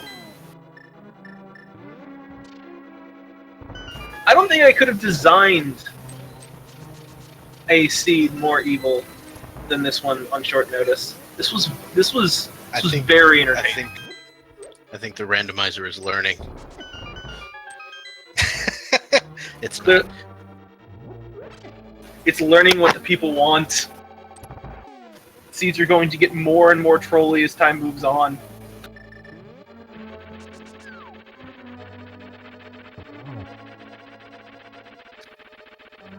Uh-oh. Okay, guy, making a good, honest attempt at the hover on Trolldorm. That's a very difficult trick. I still can't do it. Oh, I have no chance of doing it.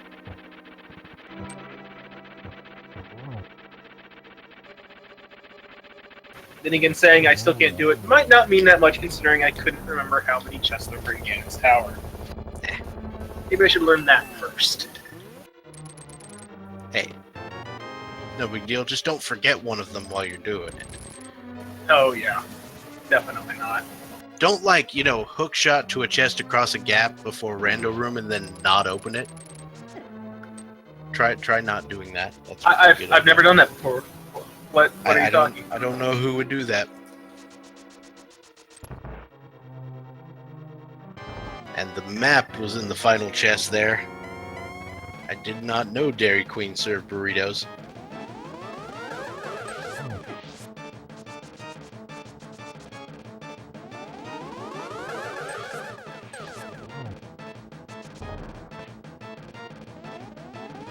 We are getting bug net strats on Aghanim 2. Definitely a smart call, because otherwise this is just swag dash. Yeah, so net dash is actually way easier to time than actual bug net. It's a good triple there to end it too. Wow, that was well done by the OK guy. It's now time to take a hammer to a piece of bacon.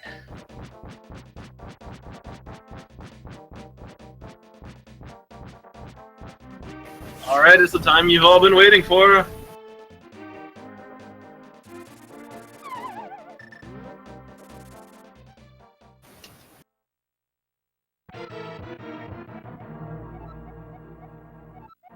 And this is basically as close to the vanilla text as you get.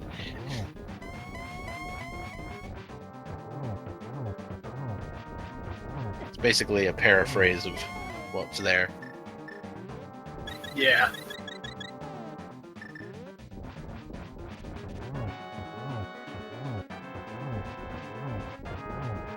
So the OK guy went ahead and used Blue Potion. I think I saw that he also has a fairy. Yes, I believe so. And so he basically just tanked through that, getting in 12 hits as fast as he can is the idea, but he didn't quite get there.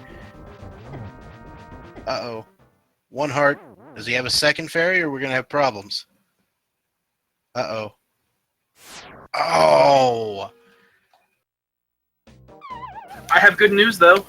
It looks like Glenn might finally be about to check Catfish. He's going up to the pyramid first. Also, just throwing this out there, Elminster apparently just checked the pedestal. And I missed it! It was apparently a big 20, so there you go. Was it an actual Big 20 or was it a sword Big 20? I do not know. Because Vanilla Sword would just be the greatest thing. As of right now,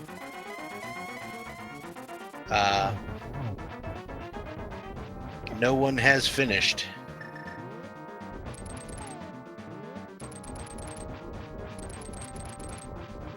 Alright, looks like it was just an actual Big 20.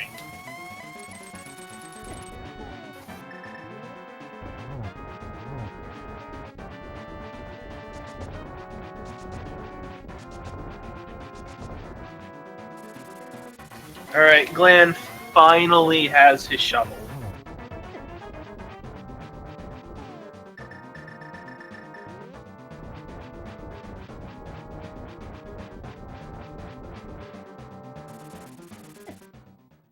Oof. The OK guy takes a fire bat to the face in the corner. Just left And it himself looks nowhere like to the run. OK. Sorry. No, that's my mistake. I apologize. Ferraime's like going left side first. He's going to get half magic. That's helpful. Oh, doing the, quote, dark magician strats, as some people call it. And so this is going to work out pretty well for Feraime. Yeah.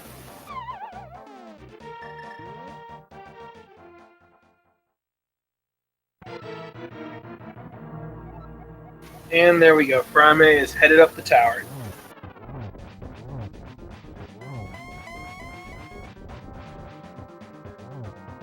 So the OK guy makes round 3 against Ganon. The hammer hitbox is not your friend. It is not your friend. And you should be aware of this if you are doing Swordless Ganon.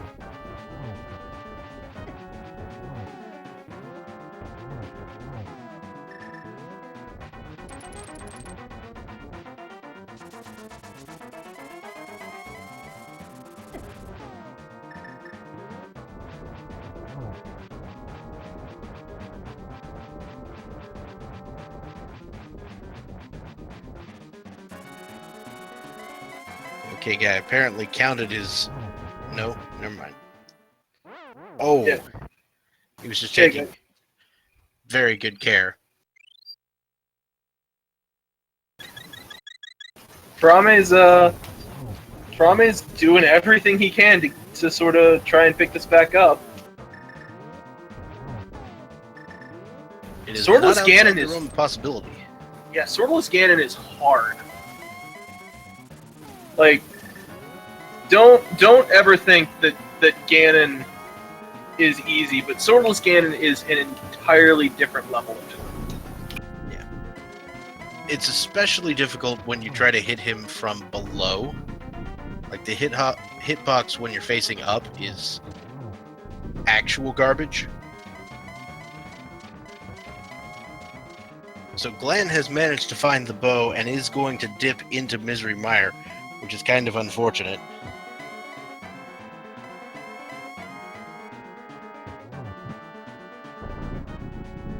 Yeah, it looks like Elminster might have just realized that he has 5 and 6.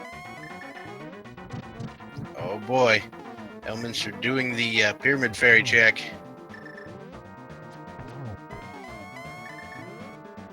So we see OK Guy entering the final phase of Ganon. We can use the hammer to put him in the vulnerable state so we can shoot him with silver arrows. Looks like he just needs one more That'll hit. do it.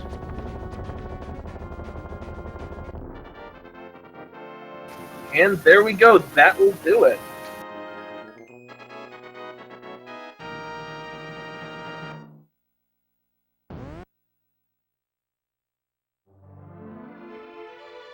And the OK Guy has finished in first place with an official SRL time of 1 hour, 48 minutes, and 10 seconds. GG's to him. GG's to the OK Guy. That was a fantastic run.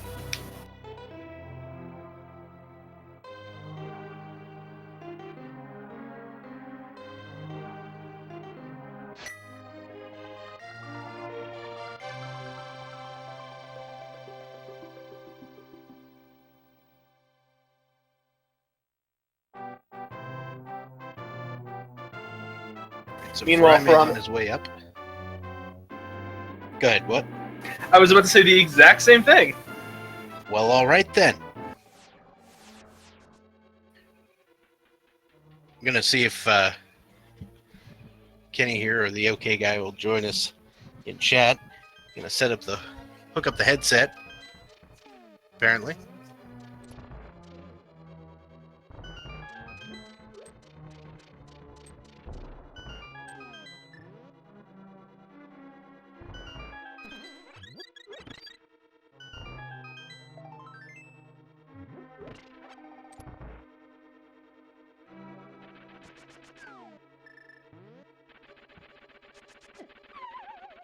Ooh, Feraime getting bodied by Trolldorm 2 there.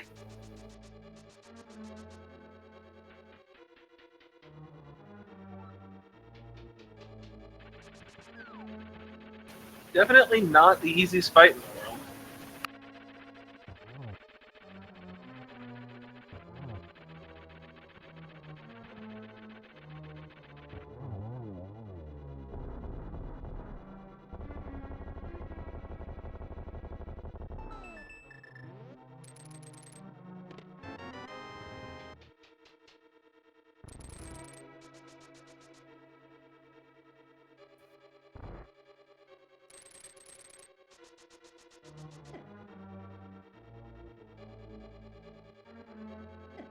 And we are now joined in chat today by our winner, the OK Guy. How you doing? I'm doing well, guys. That was a really, really fun seed. But like the last 10 minutes, I got really stressed out because my MIRC done in the middle of the Ganon fight. And I was like, and I panicked and I hurried up and I undone, but then I died a whole bunch of times. I had it in the bag. I think I hit him 12 times for the second phase, and then it was like done. OK Guy first place. What? I was confused. How's everybody else doing on the seed? It's kind of weird. Farime just finished Aga 2, so that's good. Elminster just recently checked the Pyramid Fairy for that mirror. Yeah, Elminster just hit go mode. Nice. Yeah, that mirror was in a really goofy location. It led me to believe that I shouldn't jump in any other dungeons, that I should clear out the rest of the overworlds that I left behind. And it worked out, doing that big seed through Dark World, and the very last thing I checked was the Bombos tablet and found the ice rod. Really cool routing. Yeah. Now, unfortunately, Glenn over here has just recently picked up the bow, so he's got a ways to go. Catfish was a very important thing today, wasn't it? Yeah, actually, it was Shovel that led to Flute, which is hilarious. Yeah, Shovel's on Catfish, right? Yeah, and then what else? Boots in the purple chest. That's really goofy. Which were required to get the mirror, which is great. Yeah, because it might as well be the mirror in the lunchbox. Man, it was a cool seed. I can't believe it's sub 2 hours for me.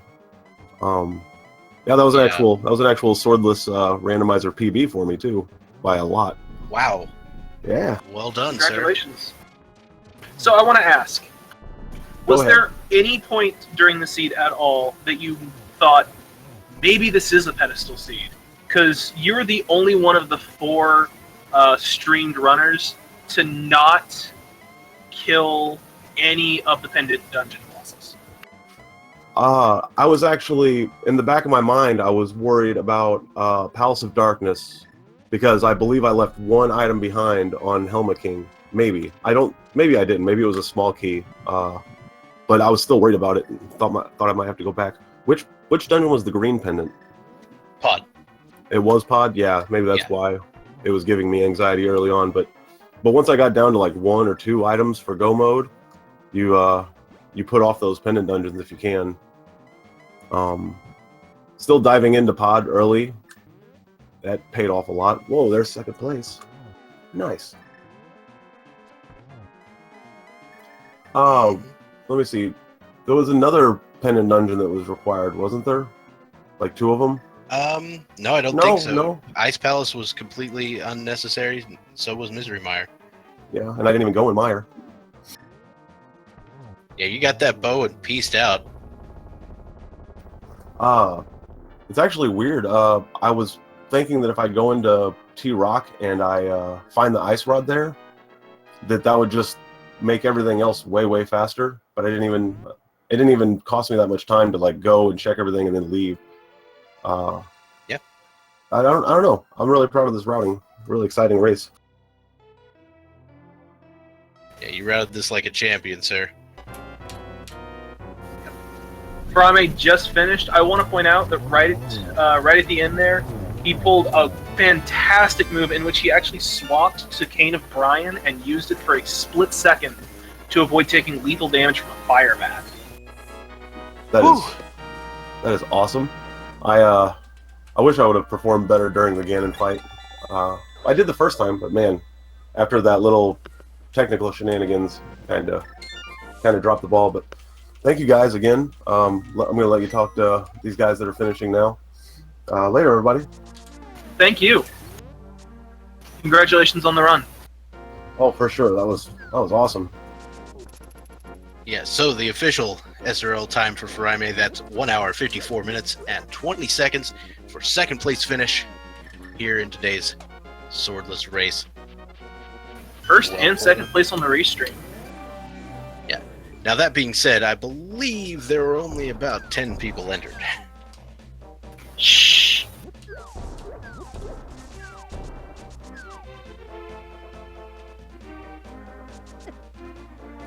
Let's see if we can get Faraime in here.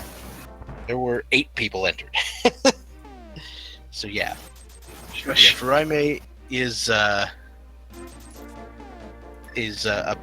unfortunately not going to be able to join us today on account of needing to having a very important date with the inside of his eyelids. Understandable.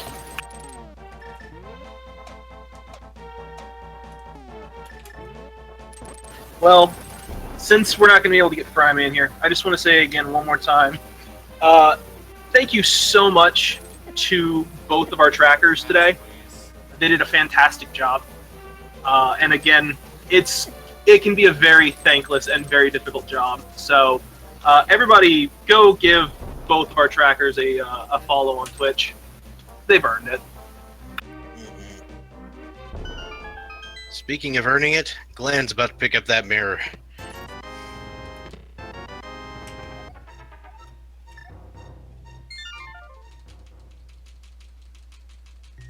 I can just feel the frustration from here. Thankfully, I feel like at this point, Glan's decision would be Swamp and Bombos. And if he checks Bombos first, then he should be in go mode.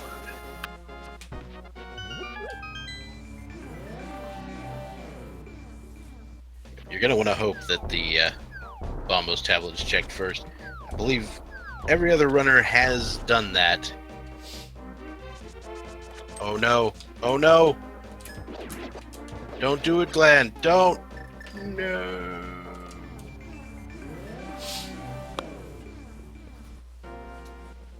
I think at this point he realizes he's really far behind and is just trying to get through the dungeons as quick as possible. Yeah, we could tell, Raime, that you were kind of betting on the pedestal there. What with diving those pendant dungeons and clearing them out real quick. Yeah, all he missed was Pod.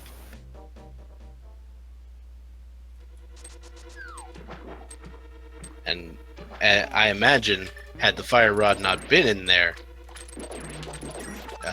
he would have gone for the pedestal. I think you're right.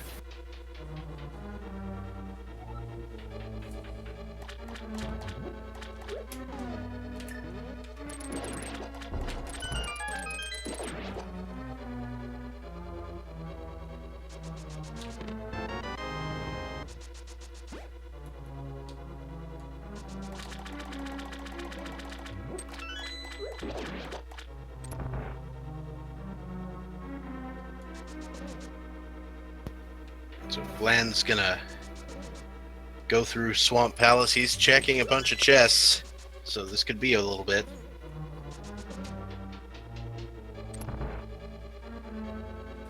Yeah.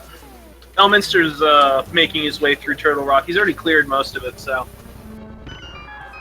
For Raime, you may have dropped a frame here or there, but it wasn't really noticeable, especially compared to some of the other runners we have on stream.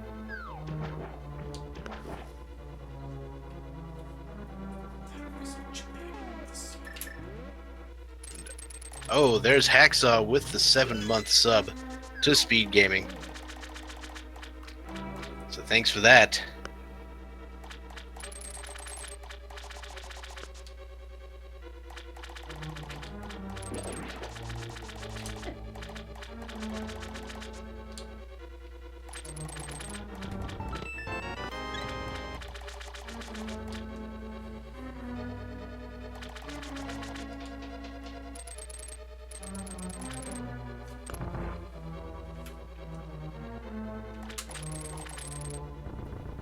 that's going to be the 2-hour mark for our runners. Elminster finishing up Trinex right around this time. That'll be the 7th final crystal, allowing him to complete this seed after a arduous path.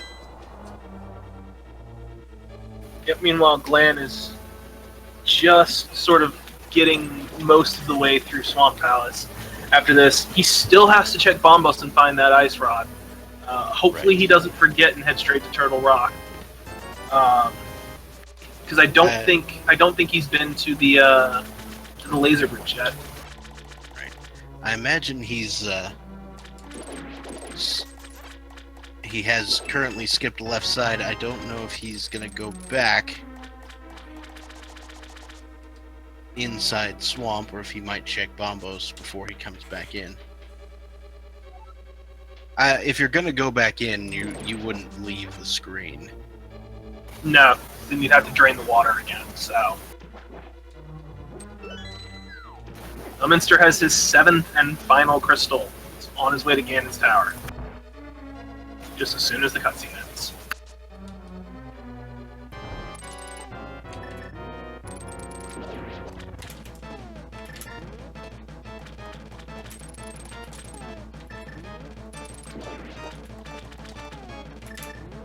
And for the last time tonight, it's everybody's favorite boss, the menu boss. Good old-fashioned turn-based battle over here.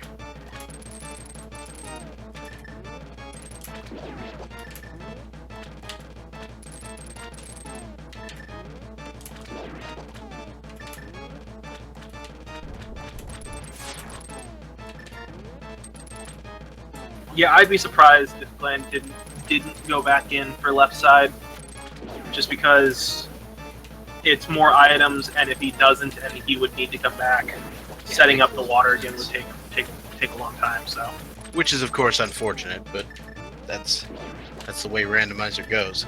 Yeah, it's the smart play. It's just unfortunately not the correct one today. Alright, so Elminster, of course, went into Ganon's Tower, immediately found the necessary keys, and is starting up Ganon's Tower. It's like this is key sanity or something. It's like you can just walk into Ganon's Tower and walk straight up.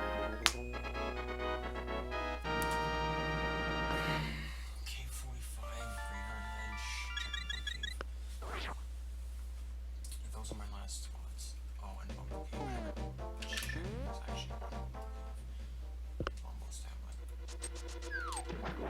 Alright, so Lan is in fact heading back into Swamp. That is what we expected.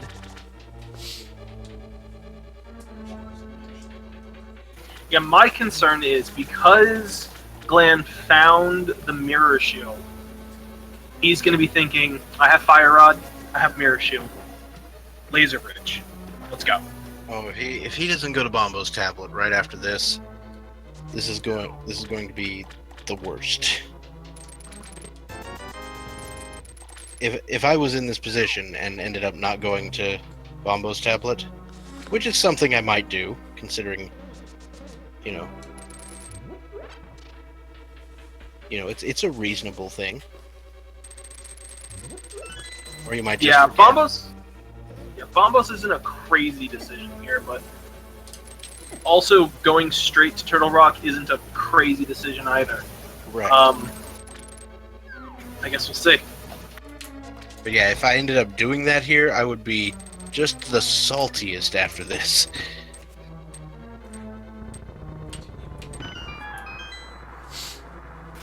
I think I would be as well. Like, forget sodium chloride, we're talking like cesium chloride over here. Breaking out the chemistry references, I like it.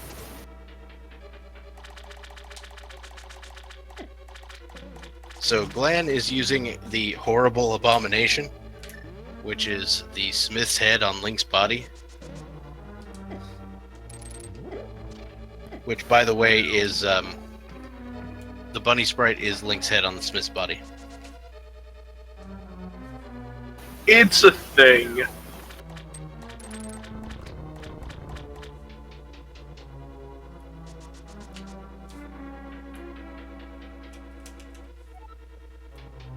got to put my PhD to use somehow. It was a very smart joke. I liked it.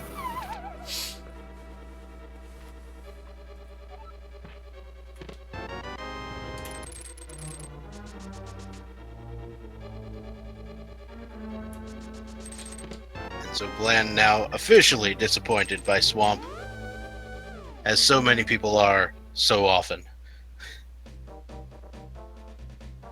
All right, where's Swamp he is going? garbage. Swamp is almost always garbage.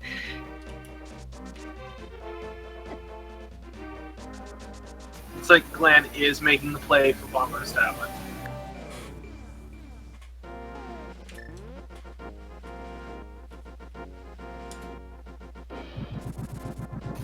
You know, Dr. Bob, Jet has a good point. What is your PhD in? I'm curious. Well, I answered in the chat, but it's in derpology, Oh, my chat's lagging. but also computer science. But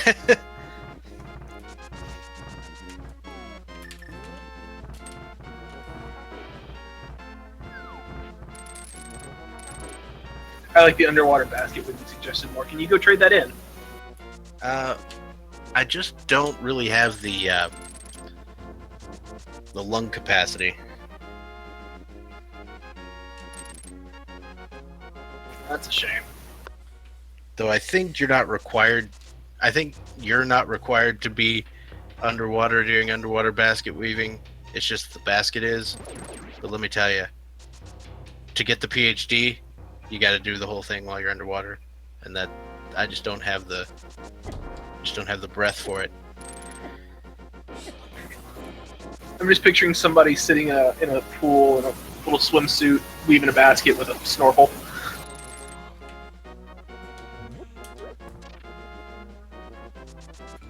Seems like it would be hard.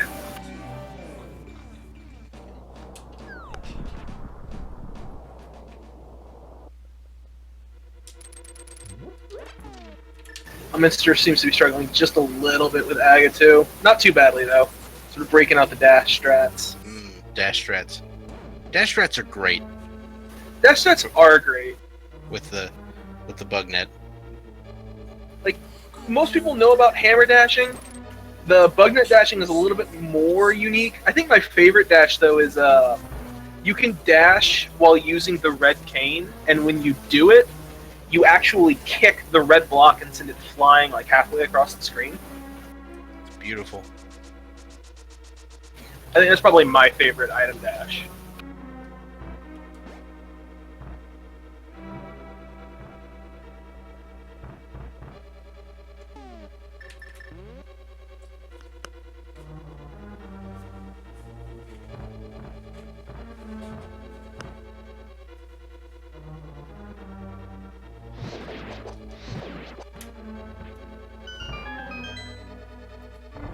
Alright, so Elminster has moved on to the Ganon fight. We got 2 phases here, 12 hits with this hammer should take him down per phase.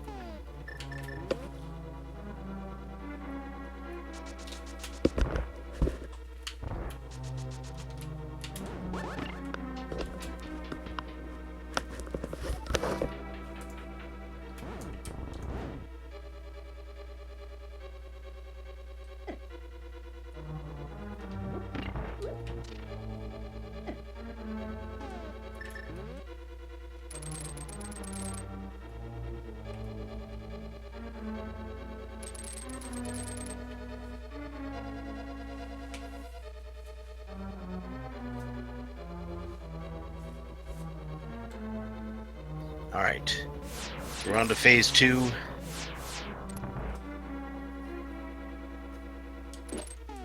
Taking down, again, we moved on. I thought that was phase 3, but no, it's still phase 2. The fire bat rotation is not your friend. Neither is the hookshot, or hookshot, hammer's hitbox. Let's just be honest, nothing in this fight is your friend. The torches are your friend.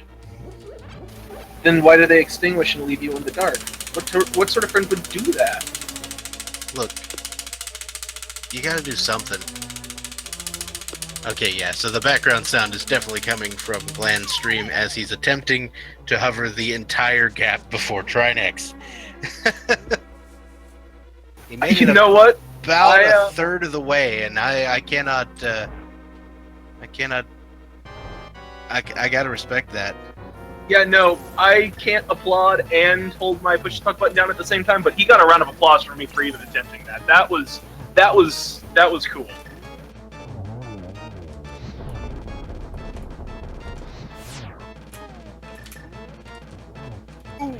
Elminster takes a beating from Ganon. Does he have any safeties? No. So Elminster is going to take a death here to Ganon. He's gonna try it again. Looks Meanwhile- like in this process we've had a couple other people finish. Sorry, go ahead. I was just gonna say, meanwhile, Glan has moved on to phase 2 of Trinax.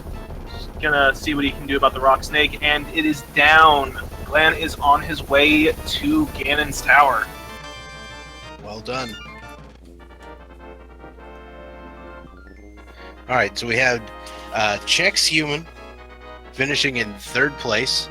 We see him in chat here with an SRL time of 2:04:10.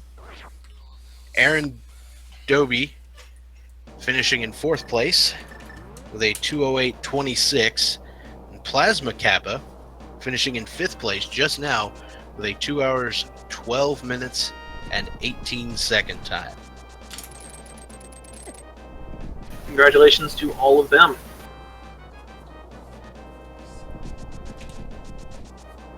Now, Elminster and Glan are the only remaining racers in this race, but that's still fine. Just getting through this race is a feat unto itself. Yeah, mad props to everybody who finished this race, because this one has been crazy.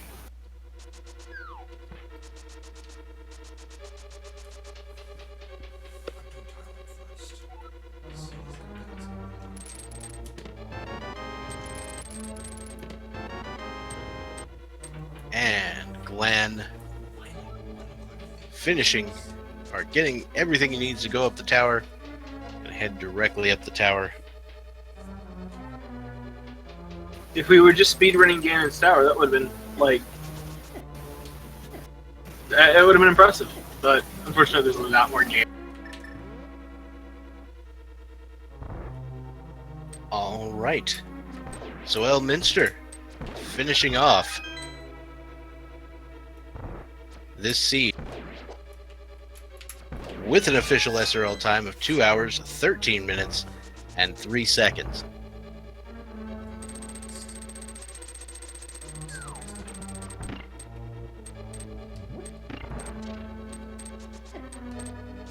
The seed knew how big of a pain it was, so it just made Ganon's tower as easy as possible.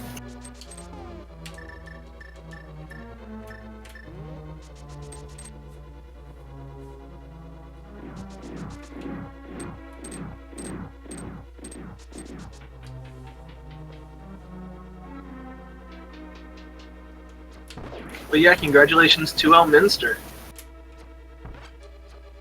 Great run. Indeed. Gonna see if Elminster wants to come in here.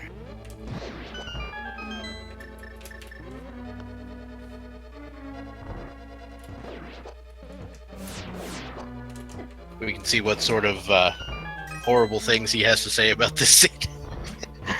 Oh boy. But you don't think it was his favorite seed of all time? No, I'm pretty sure he may not be the happiest about this particular seed. Yeah, you're probably right.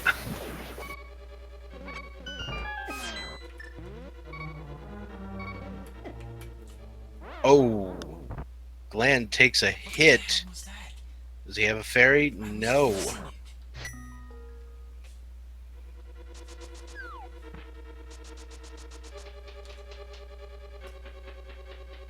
the hell was that?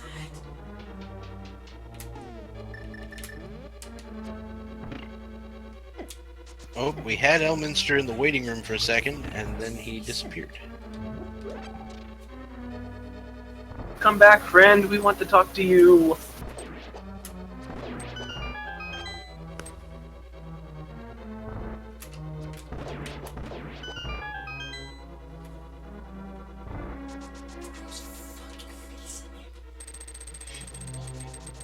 Let's see if we can get him back rolled.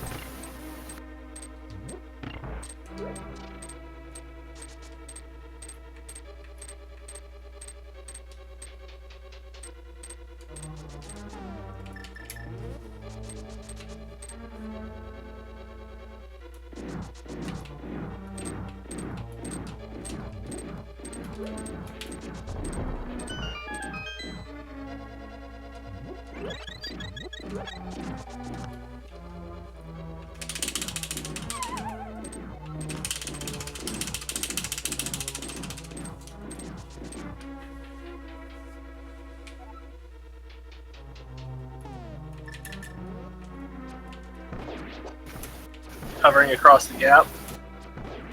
No matter how many times I see somebody do that trick, I'm always impressed. Yeah, it's pretty great. We may see, we may have Elminster come join us here in a bit. He's going to have to wait until his entire stream is finished because his setup does not have the power necessary to make this work. Discord and streaming at the same time, not really making it happen. Yeah, it can be pretty taxing on some people.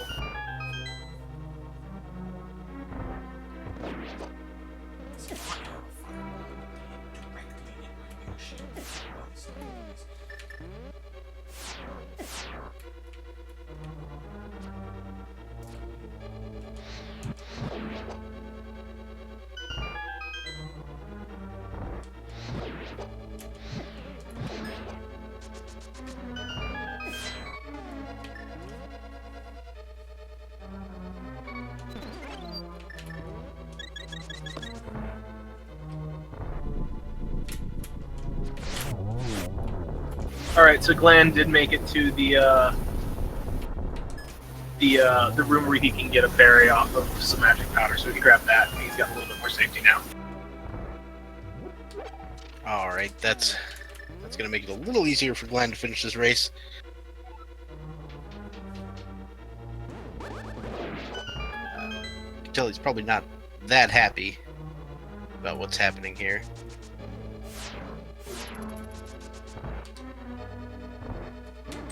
No, this seed has been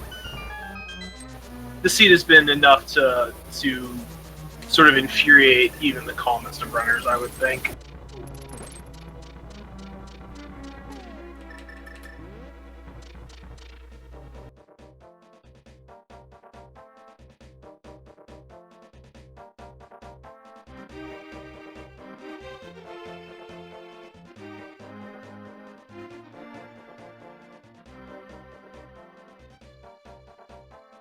All right.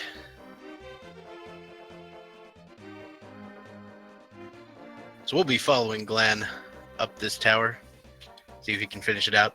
And to be honest, anybody who can finish this seed, mad props to anybody. I'm not sure I would have quit, but I certainly wouldn't be done by now. I think I'd still be trying to find catfish right now. Like, to every runner who has finished this seed, yeah, you've earned it. There is no easy win here. This one you had to work for. Indeed.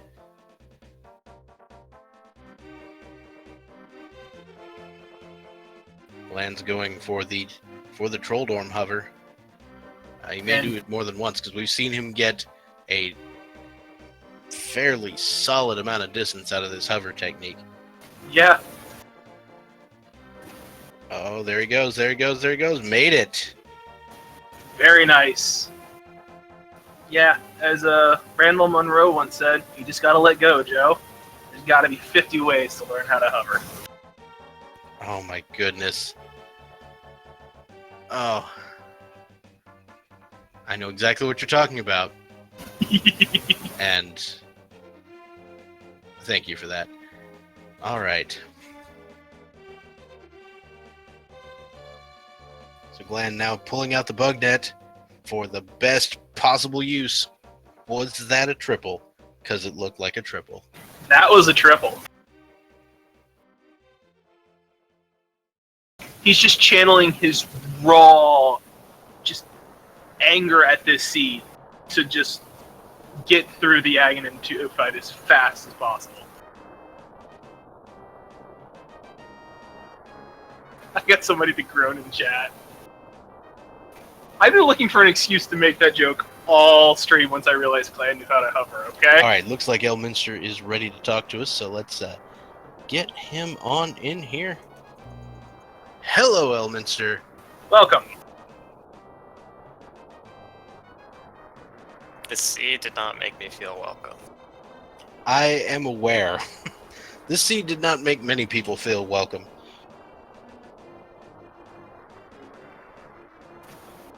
The level of convolution of logic that was necessary to make this happen, and so much of it was out in the overworld, you know? Yeah, that is probably gonna happen more. V29, I think. Yeah, people are going to have to unlearn the dungeon bias they got from 28 and 27, right?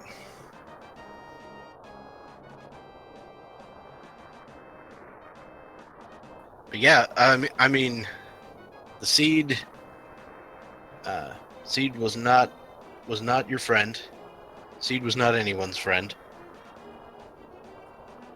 It seemed like it could have gone well.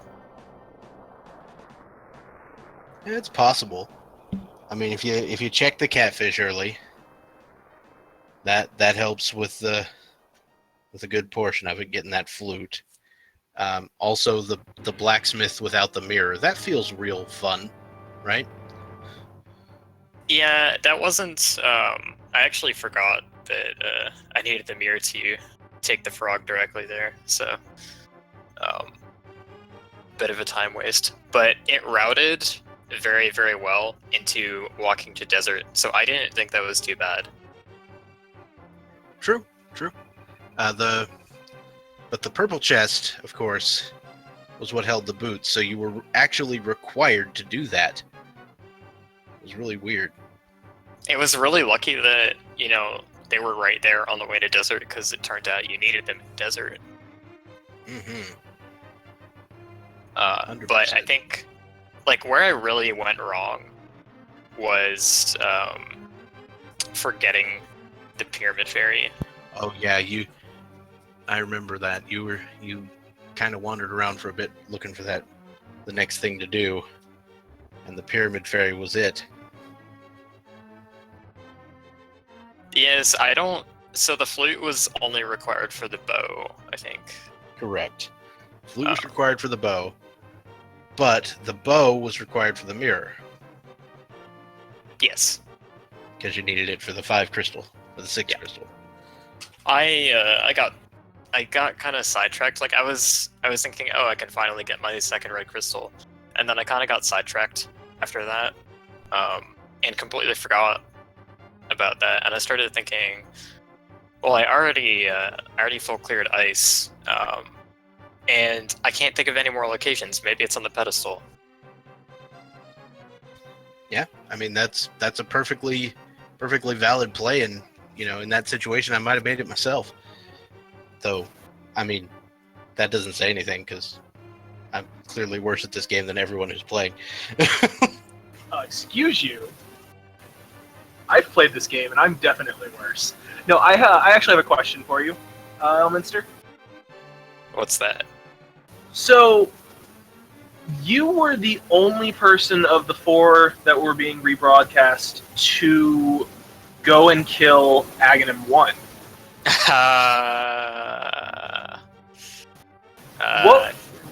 What led to that decision? I had the hammer and I had the lamp, and I did not see a glove about. Yeah. But it was like it's like the kind of thing where the things that I look for in a regular seed are like if you've got a sword or two swords or a cape and a lamp, that's a pretty strong indicator of Aghanim. So I have the hammer, which is like the replacement for everything else you would need to enter the tower. And I'm thinking, okay, well, that's probably an indicator, maybe. Right. No, I didn't necessarily. I apologize. I didn't necessarily think it was a bad idea. I brought it up because doing so led you to Palace of Darkness, and you were actually the first runner to find the Fire Rod by a long mile. In fact, Fire Rod was one of the last items most of the other runners found. I mean, it was Faraime's Go Mode item. That is hilarious. Yeah, so the Aghanim play was not a bad play. You know, you see you've got access, and you're like, okay, this is a play I can make. If it turns out to be great, then a bunch of other people just wasted their time on Eastern Palace. Otherwise, I mean, I wasted my time, but at least I got to explore Pod. I like That's true. Like the fact that I could go to Pod was a good reason to do it, but it didn't turn out the way I thought. Like I was really hoping there was going to be a glove in Pod, and there wasn't. And the Fire Rod was good. I wasn't really thinking about the fact that other people might not find it, but I realized that Aghanim was not required. So after that, I just felt 5 minutes behind. All right, so we ready to bring in our last runner? Did look like Glenn went ahead and forfeited the race, but I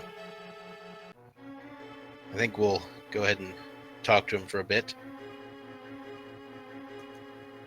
And hello, Glenn. Sorry about what that seed did to you. Yeah. That was beyond terrible. My It seemed God. like a bit of a nightmare from where I was sitting. Oh my God. I don't even know where to start on this seed. It started off pretty nice. Until, you know, all the early progression wasn't actually progression and didn't lead to anything. Yeah. Kind of trolled the snot out of you. I mean, it was kind of an ultimate troll, the mirror. It was almost Plando worthy, to be honest. Yeah. So you needed the shovel from Catfish to get the flute, which you needed to get the bow, which you needed to get the crystal from Eastern Palace. You also needed to do the blacksmith chain without the mirror to get the boots, so that you could get the crystal from Desert Palace. Those two combined give you access to the mirror. It's the worst thing I've ever seen. Yes. I mean, I thought it was starting off really well. Eastern is the last check, but it usually is for me to get the gloves, and then I got the mitts right away, which rooted really well up into Village of Outcasts. It's like I thought I was pretty good from there, but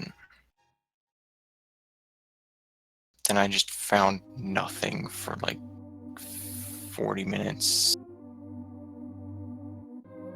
Yep, sometimes the seed just kind of strings you along. And of course, the seed can kind of put you on tilt, and that probably led to what was going on there with Ganon. Yeah, I mean, I don't even know how that fall happened. Like, I completely let go of the direction inputs, and I still flew off into the hole. Even though when you're not trying to move, you're not supposed to get knocked back by the bat. Yeah, it may have been that you got knocked back by Ganon himself, because I think he was right next to you. Maybe. And then there was the Death and Gauntlet, where I was facing the fireball with my mirror shield, and it hit me. That's very strange.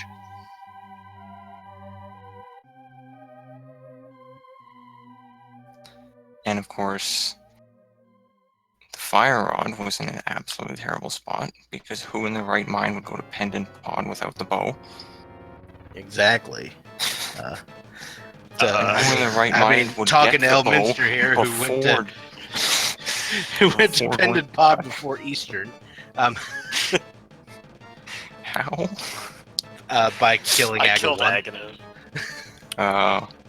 Yeah, I almost went for that. I decided to do Eastern first.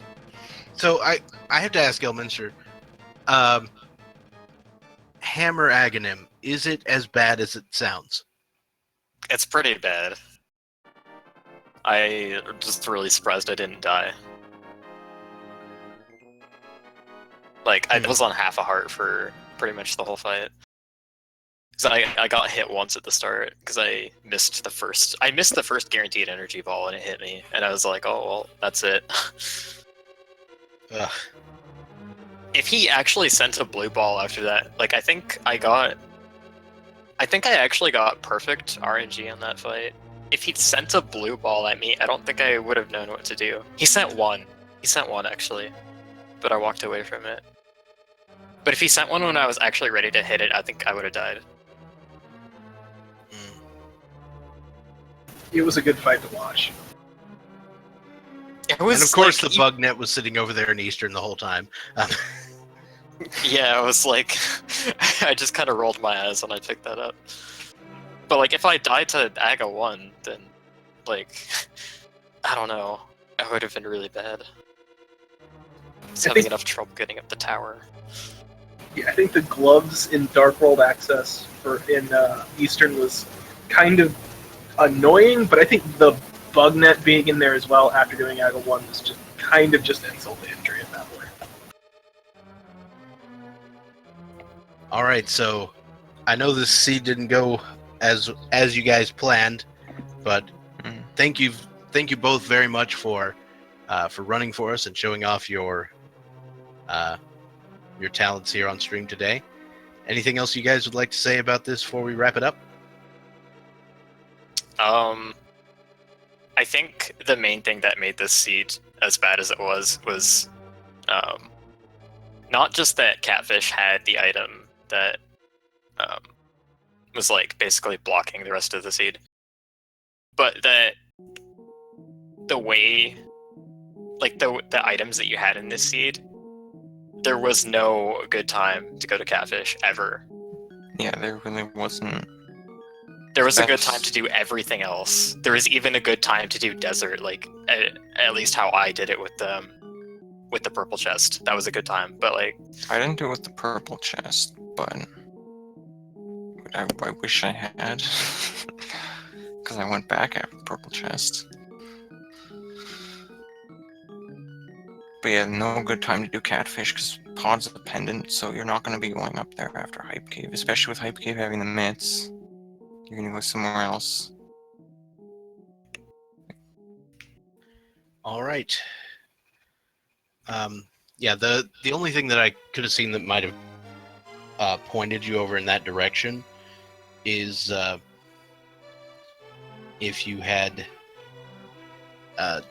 thought about doing like King's Tube and Bonk Rocks, but again, you didn't have the mirror there, so it was hard to do that in the Dark World, so it wouldn't have been convenient. It was gross. Mm-hmm. There was just no good time to do it.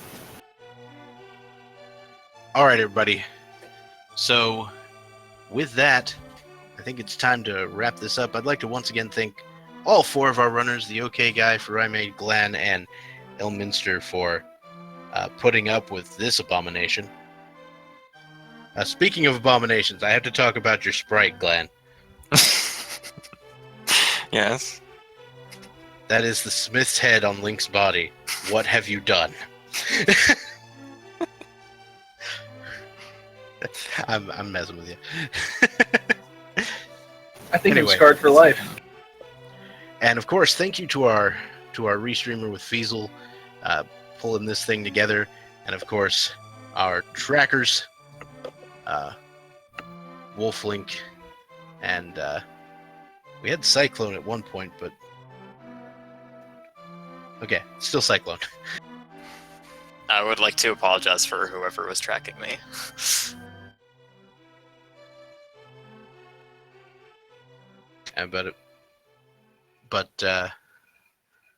Yeah, it's pretty good on all fronts, and everybody, despite how this seed handed you awfulness, everybody dealt with it pretty well. And of course, thank you to my co-commentator Glacial. Got to throw that one in there as well. Thank you, Dr. Bob. I had a lot of fun with this. All right. So on that note, I think it's time to end these shenanigans. So, with that, I have been Dr. Bobtastic. I'm Glacial.